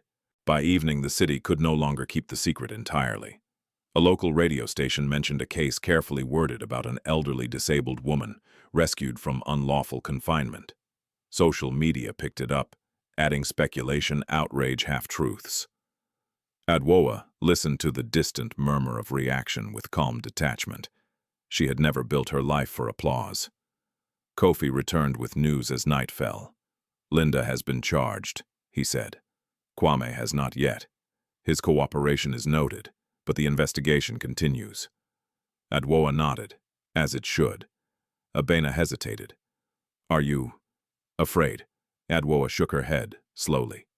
"No, but I am watchful." Later that night, Kwame was allowed another visit. He entered quietly, eyes hollow. "They showed me the photos," he said, "of the shed." Adwoa said nothing. "I can't erase what I did," he continued, "but I want to take responsibility." Adwoa studied him for a long moment. "Responsibility is action, not intention." Kwame nodded. "I'll testify. Against Linda, against myself if needed." Adwoa's gaze remained steady. "That is a beginning." Kwame's voice trembled. "Will you ever trust me again?" Adwoa answered honestly. "Trust is rebuilt slowly. Sometimes it never returns to what it was." He bowed his head. "I accept that." When he left, Abena exhaled shakily. "You're strong," she said. Adwoa closed her eyes. "I am tired," she replied. But strength is not the absence of fatigue. It is choosing not to surrender to it. Outside, the city lights flickered on one by one. The truth had crossed a threshold. It was no longer contained within a family or a yard or a hospital room. It was public now, and as it spread, it reshaped everything in its path. Careers, marriages, reputations. Most of all, it reshaped Adwoa Gyamfi's silence. She no longer needed it. The first official document arrived just after noon. It was placed gently on the small table beside Adwoa Gyamfi's hospital bed, its edges crisp, its language precise. A police seal sat at the top, like a quiet declaration the investigation had crossed from inquiry into record. Adwoa read it slowly, line by line, not because she struggled to understand, but because every word mattered. Words were the difference between outrage and justice, between noise and consequence. Kofi Agyeman watched her carefully. "They're moving faster than expected," he said. "Your medical reports made it impossible to delay." Adwoa nodded faintly. "Delay only benefits those who fear daylight." Abena Mensa stood near the window, arms folded tightly as if holding herself together. The hospital grounds below were busy with visitors and staff, but she felt strangely apart from it all, like someone who had stepped into a current stronger than she had imagined. "What happens now?" Abena asked. Kofi answered before Adwoa could. "Now systems wake up." He explained quietly. Forensic accountants had been notified. A judge had approved limited access to certain sealed records. Financial institutions were cooperating carefully, respectfully. The machinery of accountability, slow but relentless, had begun to turn. Across town, Linda Gyamfi sat alone in a holding room, her phone confiscated, her handbag on the floor at her feet. The walls were bare.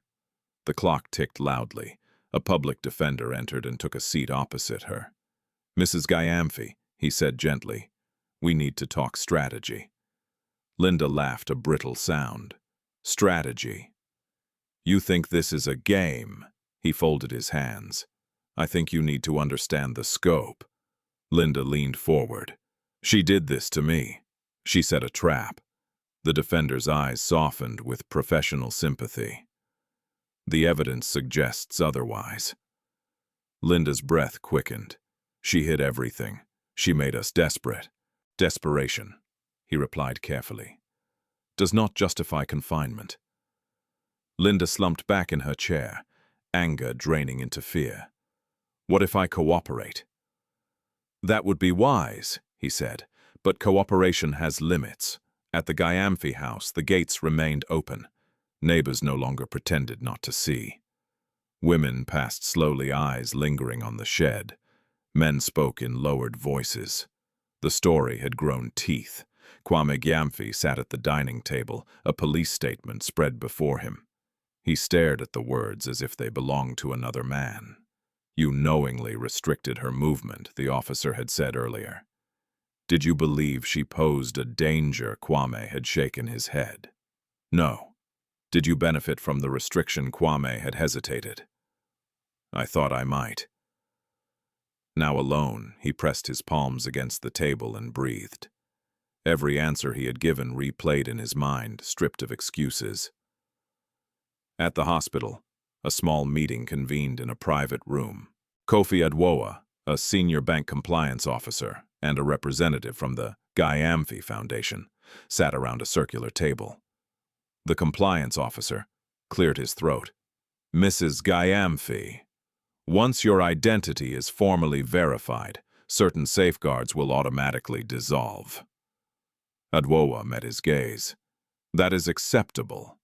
He blinked. You understand the implications? Yes, she replied. Visibility carries risk. It also carries responsibility. The Foundation representative nodded. We are prepared to support whatever transition you choose. Abena listened overwhelmed. She had known Adwoa was important, felt it, sensed it, but hearing it spoken in measured tones by people who moved money and policy made her chest tighten. After the meeting, when they were alone again, Abena finally asked, why now? Adwoa turned her head slightly. Because silence had finished its work. Abena swallowed. And after this, Adwoa considered the question. After this there will be noise, and then with care, there can be healing. That evening, the first formal verification took place.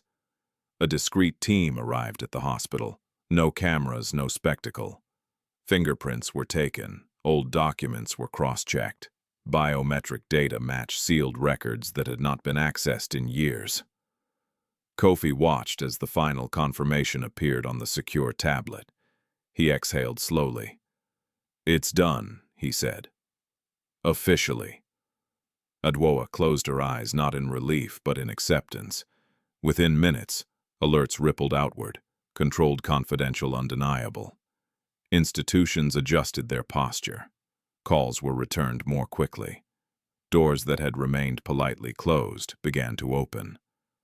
Abena's phone buzzed. A message from an unknown number. Is it true? Is she who they say she is? Adwoa turned the phone, face down. Across town, Linda Gyamfi felt the shift like a drop in air pressure. The detective returned with a thin file.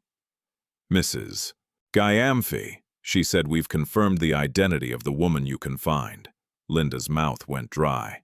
And she is not confused, the detective replied, nor powerless. Linda's shoulders sagged. So that's it. The detective tilted her head slightly. That depends on what you do next. Linda closed her eyes. Images flashed, heels, brunches, carefully curated smiles. The future she had chased dissolved into a single question. How much truth would save her, back at the hospital? Kwame arrived late, his movements subdued. He asked to see his mother, and after a brief pause he was allowed in. He stood beside the bed, hands clasped. They told me, he said quietly. Adwoa did not pretend not to understand. What did they tell you? That you've always been... He faltered. I didn't know. Adwoa looked at him steadily. You knew enough to choose. Kwame nodded, tears slipping free. I chose wrong. She did not disagree. I want to testify, he said, fully, not to protect myself, to tell the truth. Adwoa's voice was calm. Truth does not erase harm, I know, Kwame replied. But I won't hide anymore. She watched him for a long moment, then stand where light can reach you. He bowed his head. I will. When he left, Abena released a breath she hadn't realized she was holding. That was hard. Adwoa's eyes softened. Hard does not mean useless. Later that night, the first article appeared online, measured, verified, restrained. It did not name Adwoa's wealth outright, but it named her dignity. It described an elderly, disabled woman unlawfully confined and rescued, and hinted carefully at a deeper story still unfolding. Comments poured in, outrage, shame, questions. Adwoa did not read them. Kofi returned near midnight with one final update. Linda has agreed to cooperate, he said, in exchange for consideration. Adwoa nodded once. Let the record show what it must. Outside the hospital window, the city glowed. Cars moved, people argued, laughed, lived.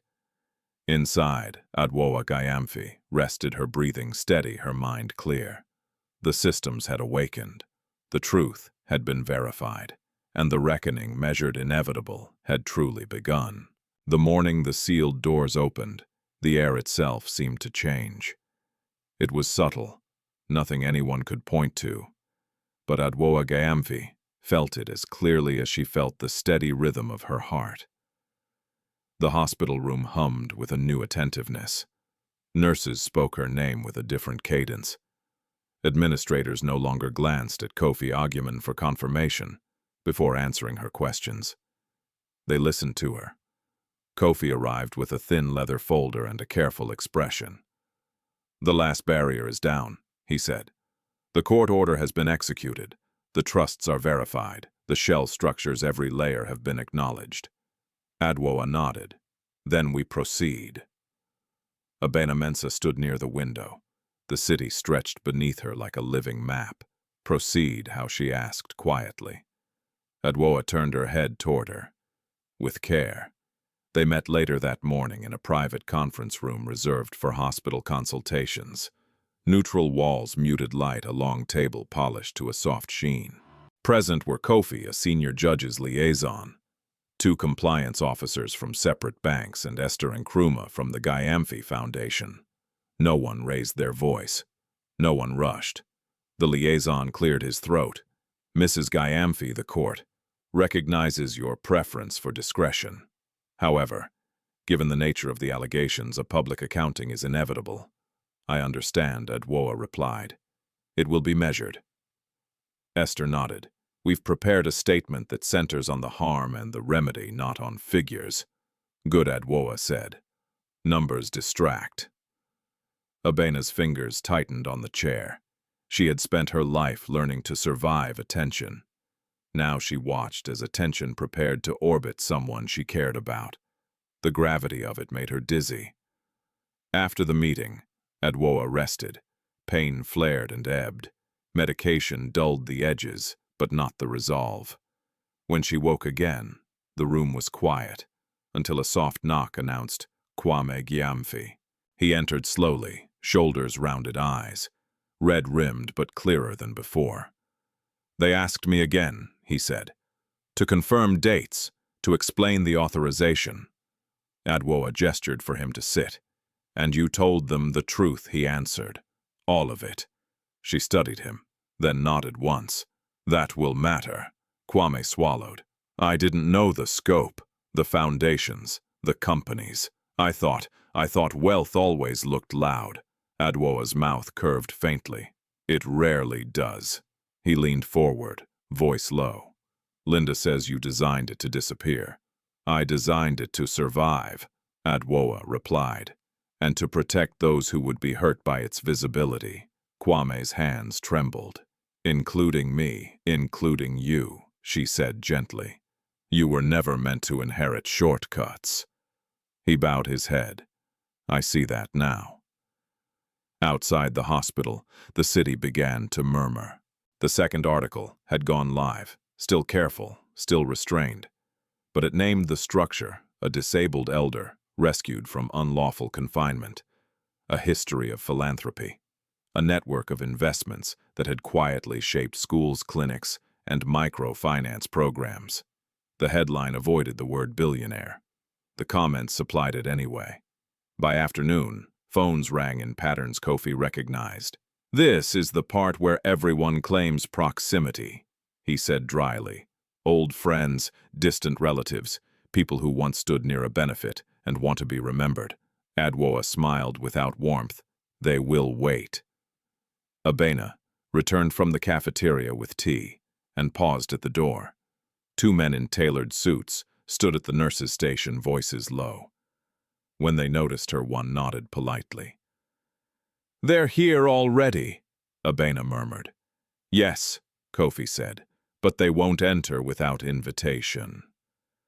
Adwoa closed her eyes briefly. The memory of the shed pressed in, not the smell or the darkness, but the certainty of being unseen. "Invite only those who must be here," she said. That evening, Adwoa Gyamfi signed her statement. The room was small, the air stale. The detective slid the document across the table. Linda's hand shook as she took the pen. "You understand," the detective said evenly, "that this cooperation does not erase the charges." Linda nodded, eyes fixed on the page. "I understand." "Then sign." The pen scratched. Linda's shoulders sagged as if something heavy had finally been set down or fallen away.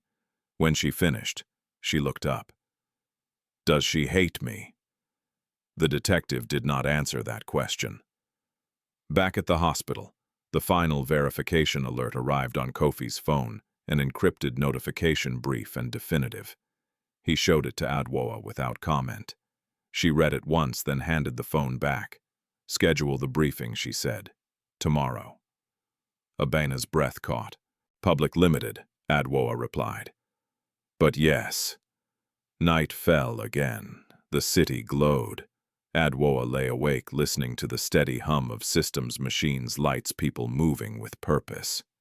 She thought of the decades she had spent building quietly, insisting on redundancies and ethics on patience. She thought of the price of that patience. When dawn came, it came with rain. The briefing took place in a modest hall adjacent to the hospital. No stage, no banners, no spectacle. A handful of journalists carefully vetted. A lectern, microphones, a camera or two. Adwoa arrived in a wheelchair posture, straight scarf neatly arranged. Abena walked beside her, heart pounding.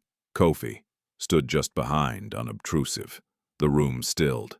Adwoa began without flourish. "I am Adwoa Gyamfi," she said. "I am a mother.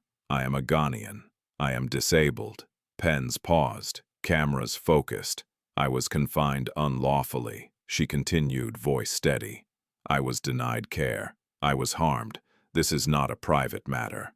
It is a public failure." A murmur rippled through the room. "I have also lived a life of responsibility," Adwoa said. "I have invested quietly in people and places because dignity does not require attention. But when harm hides behind silence, silence becomes complicity." She paused. "There will be accountability. There will also be repair." Questions followed, careful probing. Adwoa answered what mattered and declined what did not.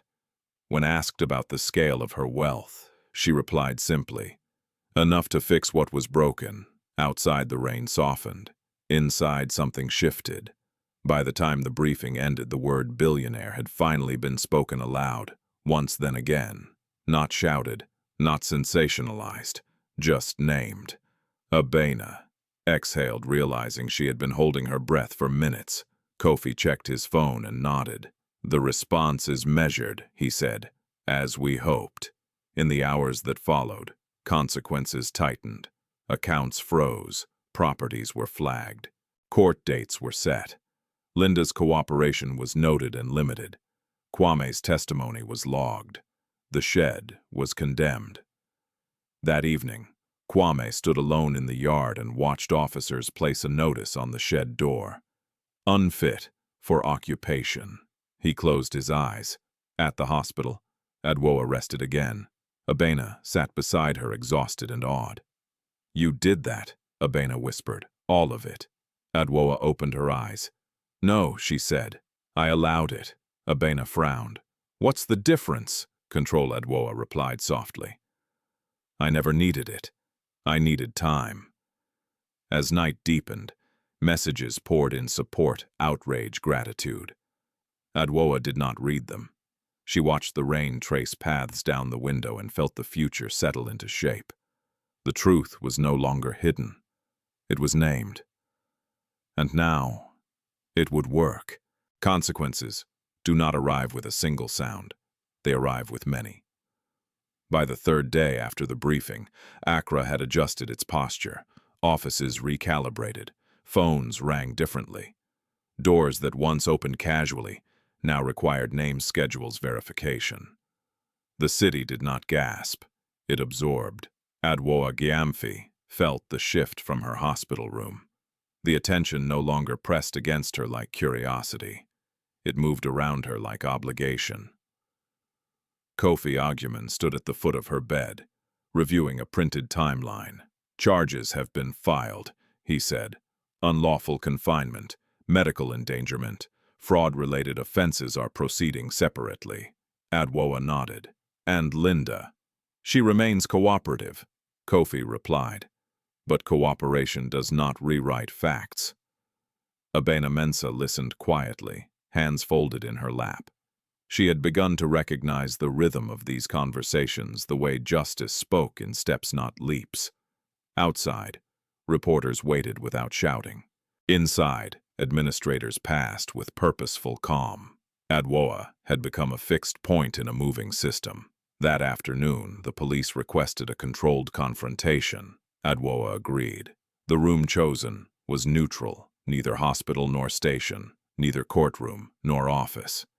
A mediation suite, with plain walls and a long table. Cameras were absent. Recording devices were present. Linda Gyamfi entered first escorted, but not restrained. Her appearance startled Abena. The sharpness was gone. The confidence, too. Linda looked smaller, as if the weight she had chased had finally settled on her shoulders. Kwame followed moments later. He avoided Linda's eyes. Adwoa was wheeled in last. The room stilled. For several seconds no one spoke. The air felt thick with unsaid things, resentments, regrets, strategies that had failed. Linda broke first. "You planned this," she said hoarsely.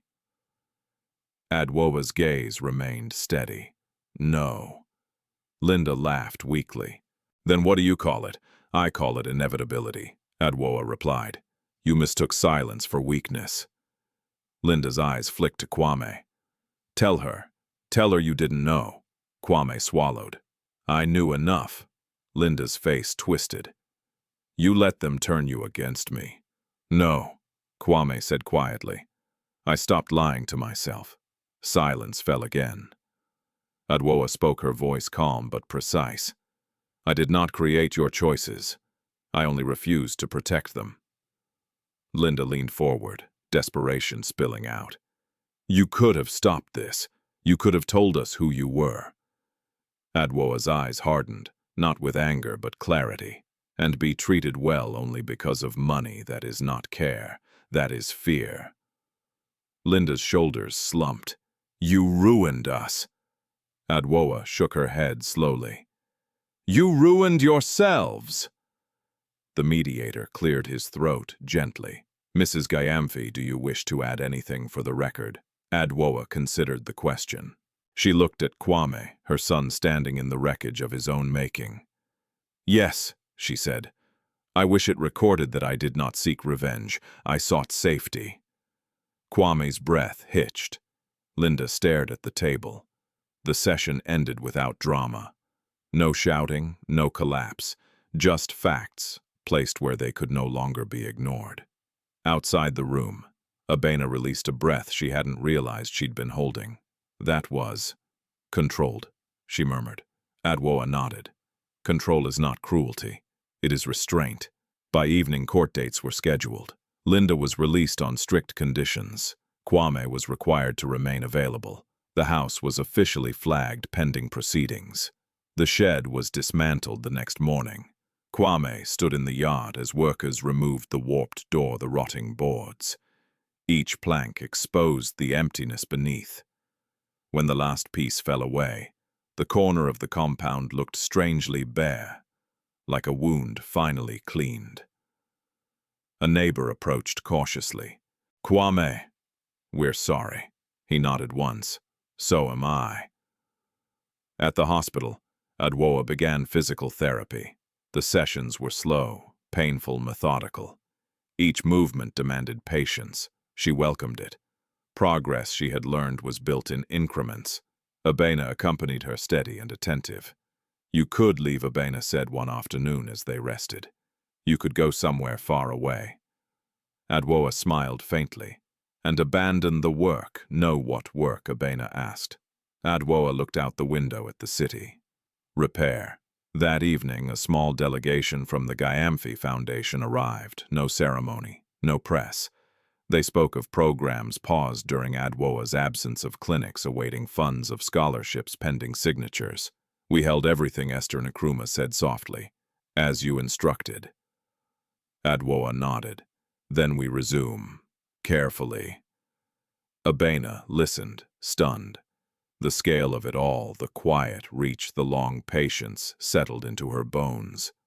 "Abena," Adwoa said suddenly. "Yes, I will need you," Adwoa continued. "Not as gratitude, as trust." Abena's eyes filled. "For what?" "To help me see," Adwoa replied. "Not with my eyes, with the ground." Abena laughed softly through tears. "I don't know anything about foundations." "You know people," Adwoa said. "That is rarer." Across town, Linda sat alone in a small apartment arranged by her attorney. The walls were bare. The silence was loud. She replayed the meeting again and again, each sentence a mirror she could not shatter. For the first time, she understood that the life she had chased had never been designed to include her. Kwame spent his days answering questions and his nights awake. He attended therapy sessions required by the court sessions he did not resist. Each one peeled away another excuse. "I thought power would protect me," he admitted once. The therapist nodded. "Power without accountability isolates." Kwame closed his eyes. "I isolated my mother." The truth settled like ash. As the week turned, public attention stabilized.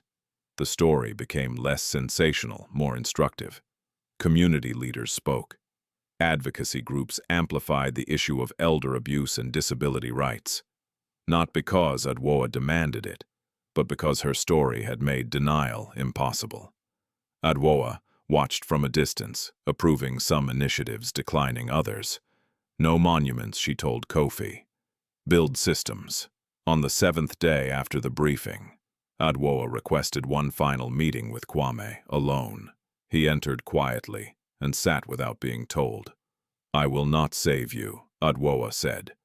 "Not from the law, not from consequence." Kwame nodded. "I don't expect you to, but I will not destroy you either," she continued. "That is your work." He looked up, eyes red. "What do I do now?" "Tell the truth," Adwoa replied. "Even when it costs you, especially then." He bowed his head. "I will." When he left, Abena touched Adwoa's hand. "That was mercy." Adwoa shook her head gently. "No. Mercy ignores justice.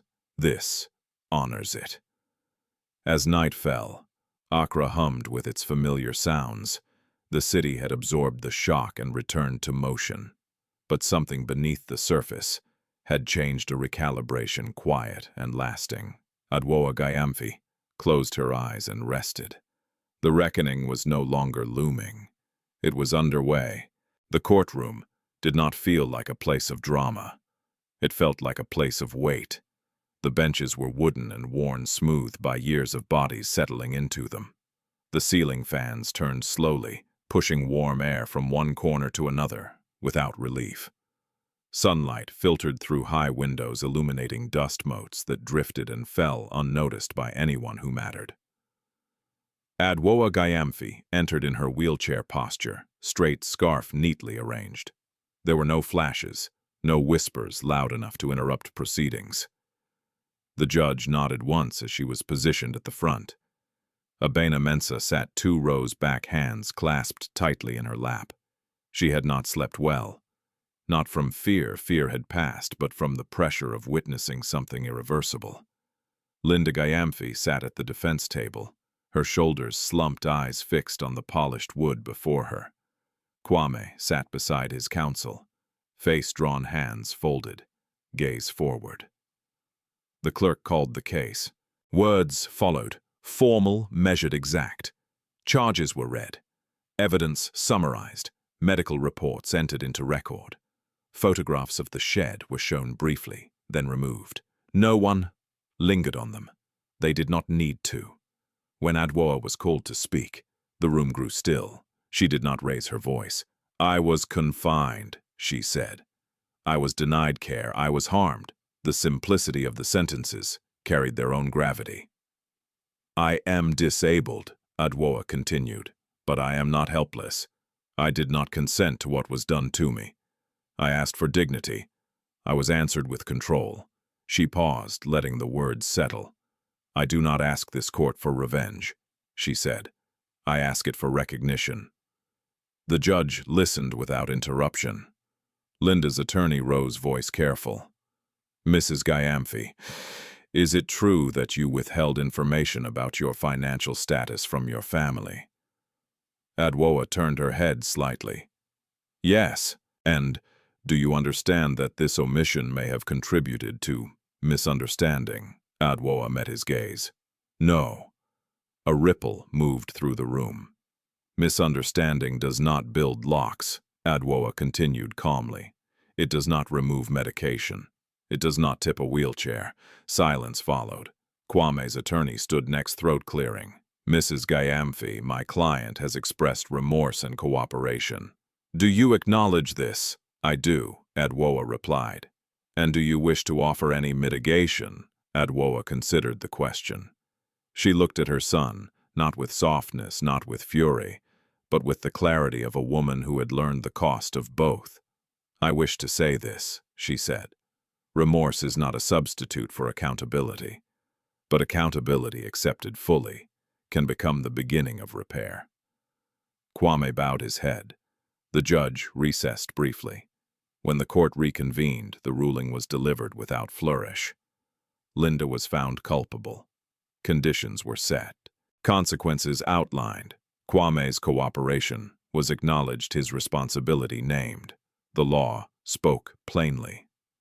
As the session concluded, Adwoa was wheeled out into the bright afternoon. The sun pressed down unashamed. Reporters waited beyond a boundary line, voices rising but contained. Kofi Agyeman leaned in. "Do you want to speak?" Adwoa nodded once. The microphones were placed. The questions came predictable, urgent. "Mrs. Gyamfi, do you forgive your son?" Adwoa did not hesitate. "Forgiveness is private," she said. "Justice is public," another voice called out. "Is it true you are one of the country's wealthiest women?" Adwoa met the crowd's gaze. "It is true that I have resources," she replied. "It is also true that resources mean nothing without responsibility." A third question rose. "What will you do now?" Adwoa's eyes swept the gathered faces, journalists, passers-by, people who had seen her story and recognized something of themselves within it. "I will continue the work I began."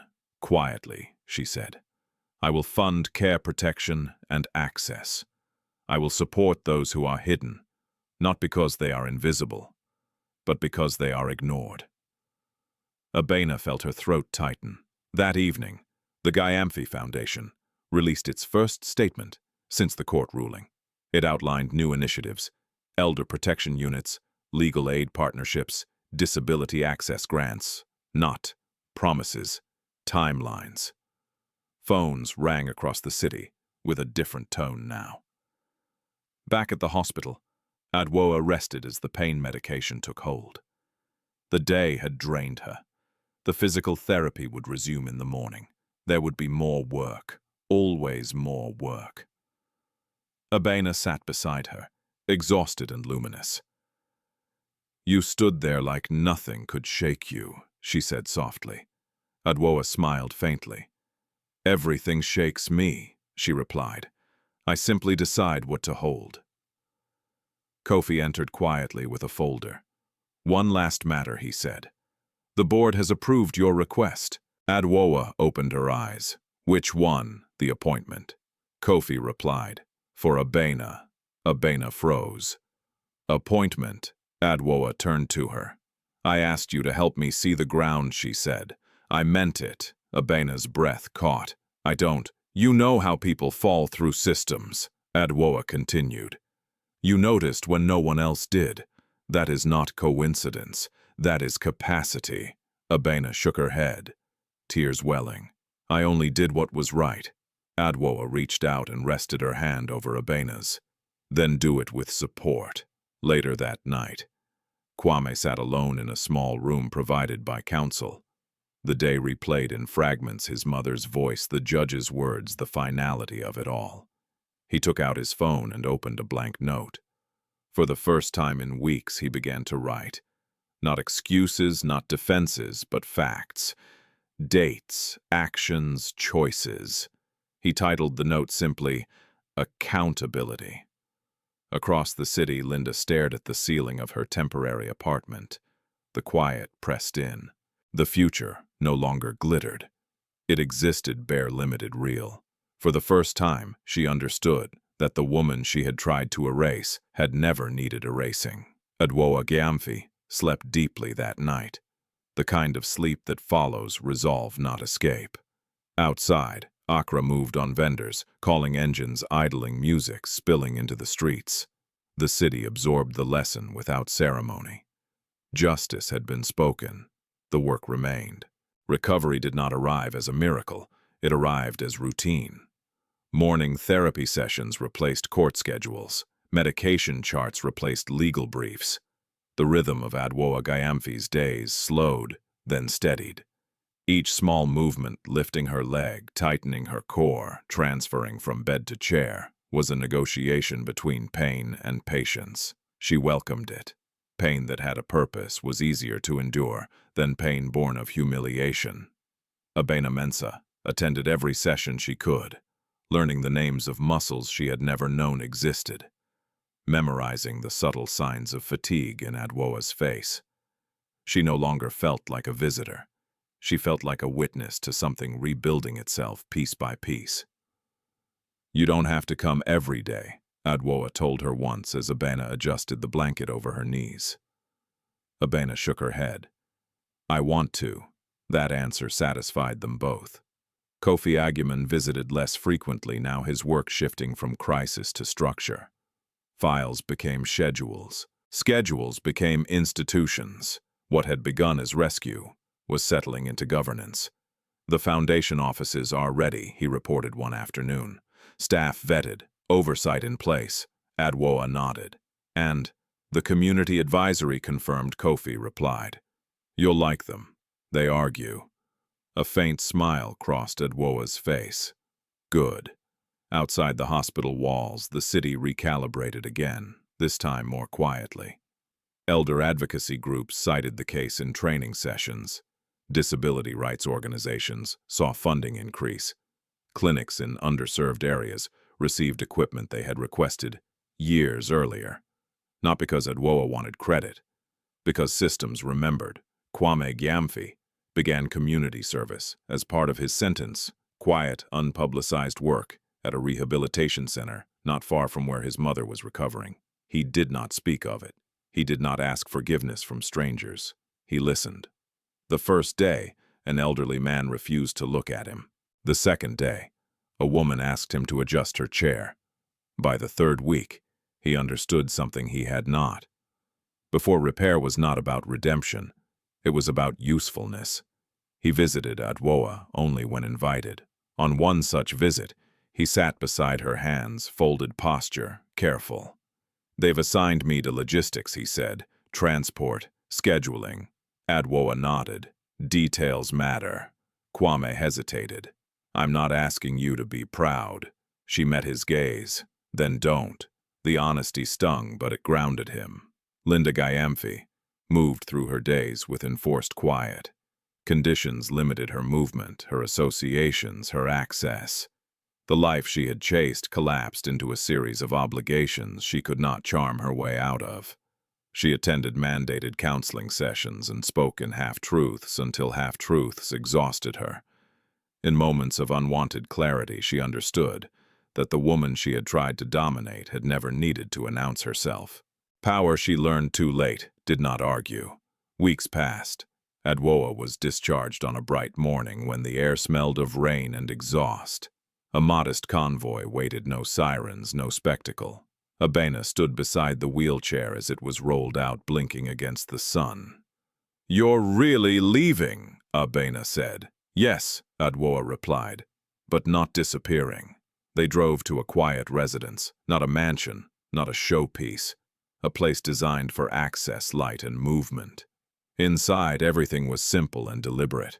Wide doorways, low shelves, windows that opened easily. "This feels peaceful," Abena said. Adwoa nodded. "Peace is engineered." The first public event Adwoa attended after her discharge was not a gala. It was a round table. Community leaders, disability advocates, social workers, and legal aid representatives gathered in a modest hall. Adwoa listened more than she spoke. When she did speak, it was to ask questions that demanded answers. "Where does the system fail?" she asked. "Who notices first? What happens when families become unsafe?" Notes were taken, commitments made, timelines set. Abena sat beside her, recording, clarifying, connecting names to needs. She felt the weight of the role settling into her shoulders, not as burden but as alignment. At the close of the session, a woman approached hesitantly. "Mama Gyamfi," she said. "Thank you." Adwoa met her eyes. "For what? For seeing us," the woman replied. Adwoa nodded once. "Then keep seeing each other." That night, as Abena prepared to leave, Adwoa stopped her. "Stay." Abena hesitated. "I don't want to intrude." "You won't," Adwoa said. "You belong here." Abena felt tears rise, not of relief, but of recognition. She had not been lifted out of her life. She had been invited deeper into it. Across the city, Kwame sat at a small desk in his rented room and finished writing the document he had begun weeks earlier. It was not a confession meant for court. It was a record meant for himself. He titled the final page, "What I Will Not Become Again." He did not send it to his mother. He lived it.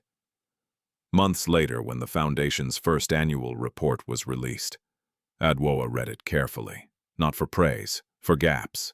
She marked sections for revision initiatives, for expansion risks to monitor.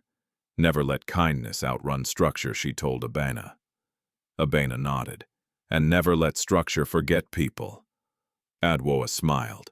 "Exactly." One afternoon, as they sat on the veranda watching the city breathe, Abena asked the question she had held for a long time.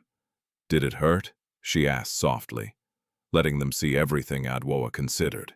"Yes. Would you do it differently?" "No," she replied. "I would do it deliberately, as I did." Abena leaned back, letting the breeze carry the moment. Adwoa Gyamfi had been locked away, reduced, dismissed. The world had assumed her story ended, where her mobility slowed. It had been wrong. Her story did not end with revelation. It continued with responsibility. And in that continuation, in the routines, the structures, the quiet insistence on dignity, justice, found its most enduring form. Adwoa Gyamfi's story is not really about wealth, betrayal, or even justice. It is about what happens when dignity is ignored, and what becomes possible when it is finally restored. For a long time, Adwoa was reduced to her weakness. Her disability became an excuse. Her silence became permission. The people closest to her convinced themselves that control was care, that convenience was necessity, and that power could replace conscience. This is how cruelty often survives in real life, not through monsters, but through ordinary people who stop questioning their own actions. Yet this story also reminds us that strength does not always announce itself loudly. Sometimes it waits, sometimes it endures, sometimes it chooses the right moment to stand not for revenge but for truth. Adwoa did not fight to humiliate her son or destroy her daughter-in-law. She fought to be seen as human again, and in doing so, she showed that justice is not about how hard you strike back, but how firmly you draw the line. Another lesson lives in Abena's role. She had no wealth, no influence, no protection. All she had was attention and courage. She noticed. She cared. She refused to look away. One act of kindness did not change the world overnight, but it changed the direction of one life, and that was enough to begin everything else. This is how real change often starts quietly, imperfectly, with someone who decides that silence is no longer acceptable. Kwame's journey is harder to accept, but just as important. Remorse did not save him. Love did not erase his choices. Accountability did. The story does not promise that everyone who harms others will be forgiven, but it shows that facing the truth is the only door left open when all others close. In the end, Adwoa's greatest legacy was not her hidden wealth. It was her refusal to let pain turn her cruel, and her refusal to let forgiveness erase responsibility. She taught us that dignity is not something you earn through success. It is something every human being deserves, even when the world forgets. If this story moved, you share your thoughts in the comments. What part stayed with you the most? Have you ever witnessed kindness or injustice like this in real life? Your voice matters here, and if you believe stories like this deserve to be told, don't forget to subscribe to the channel. More stories of humanity, justice, and quiet strength are coming.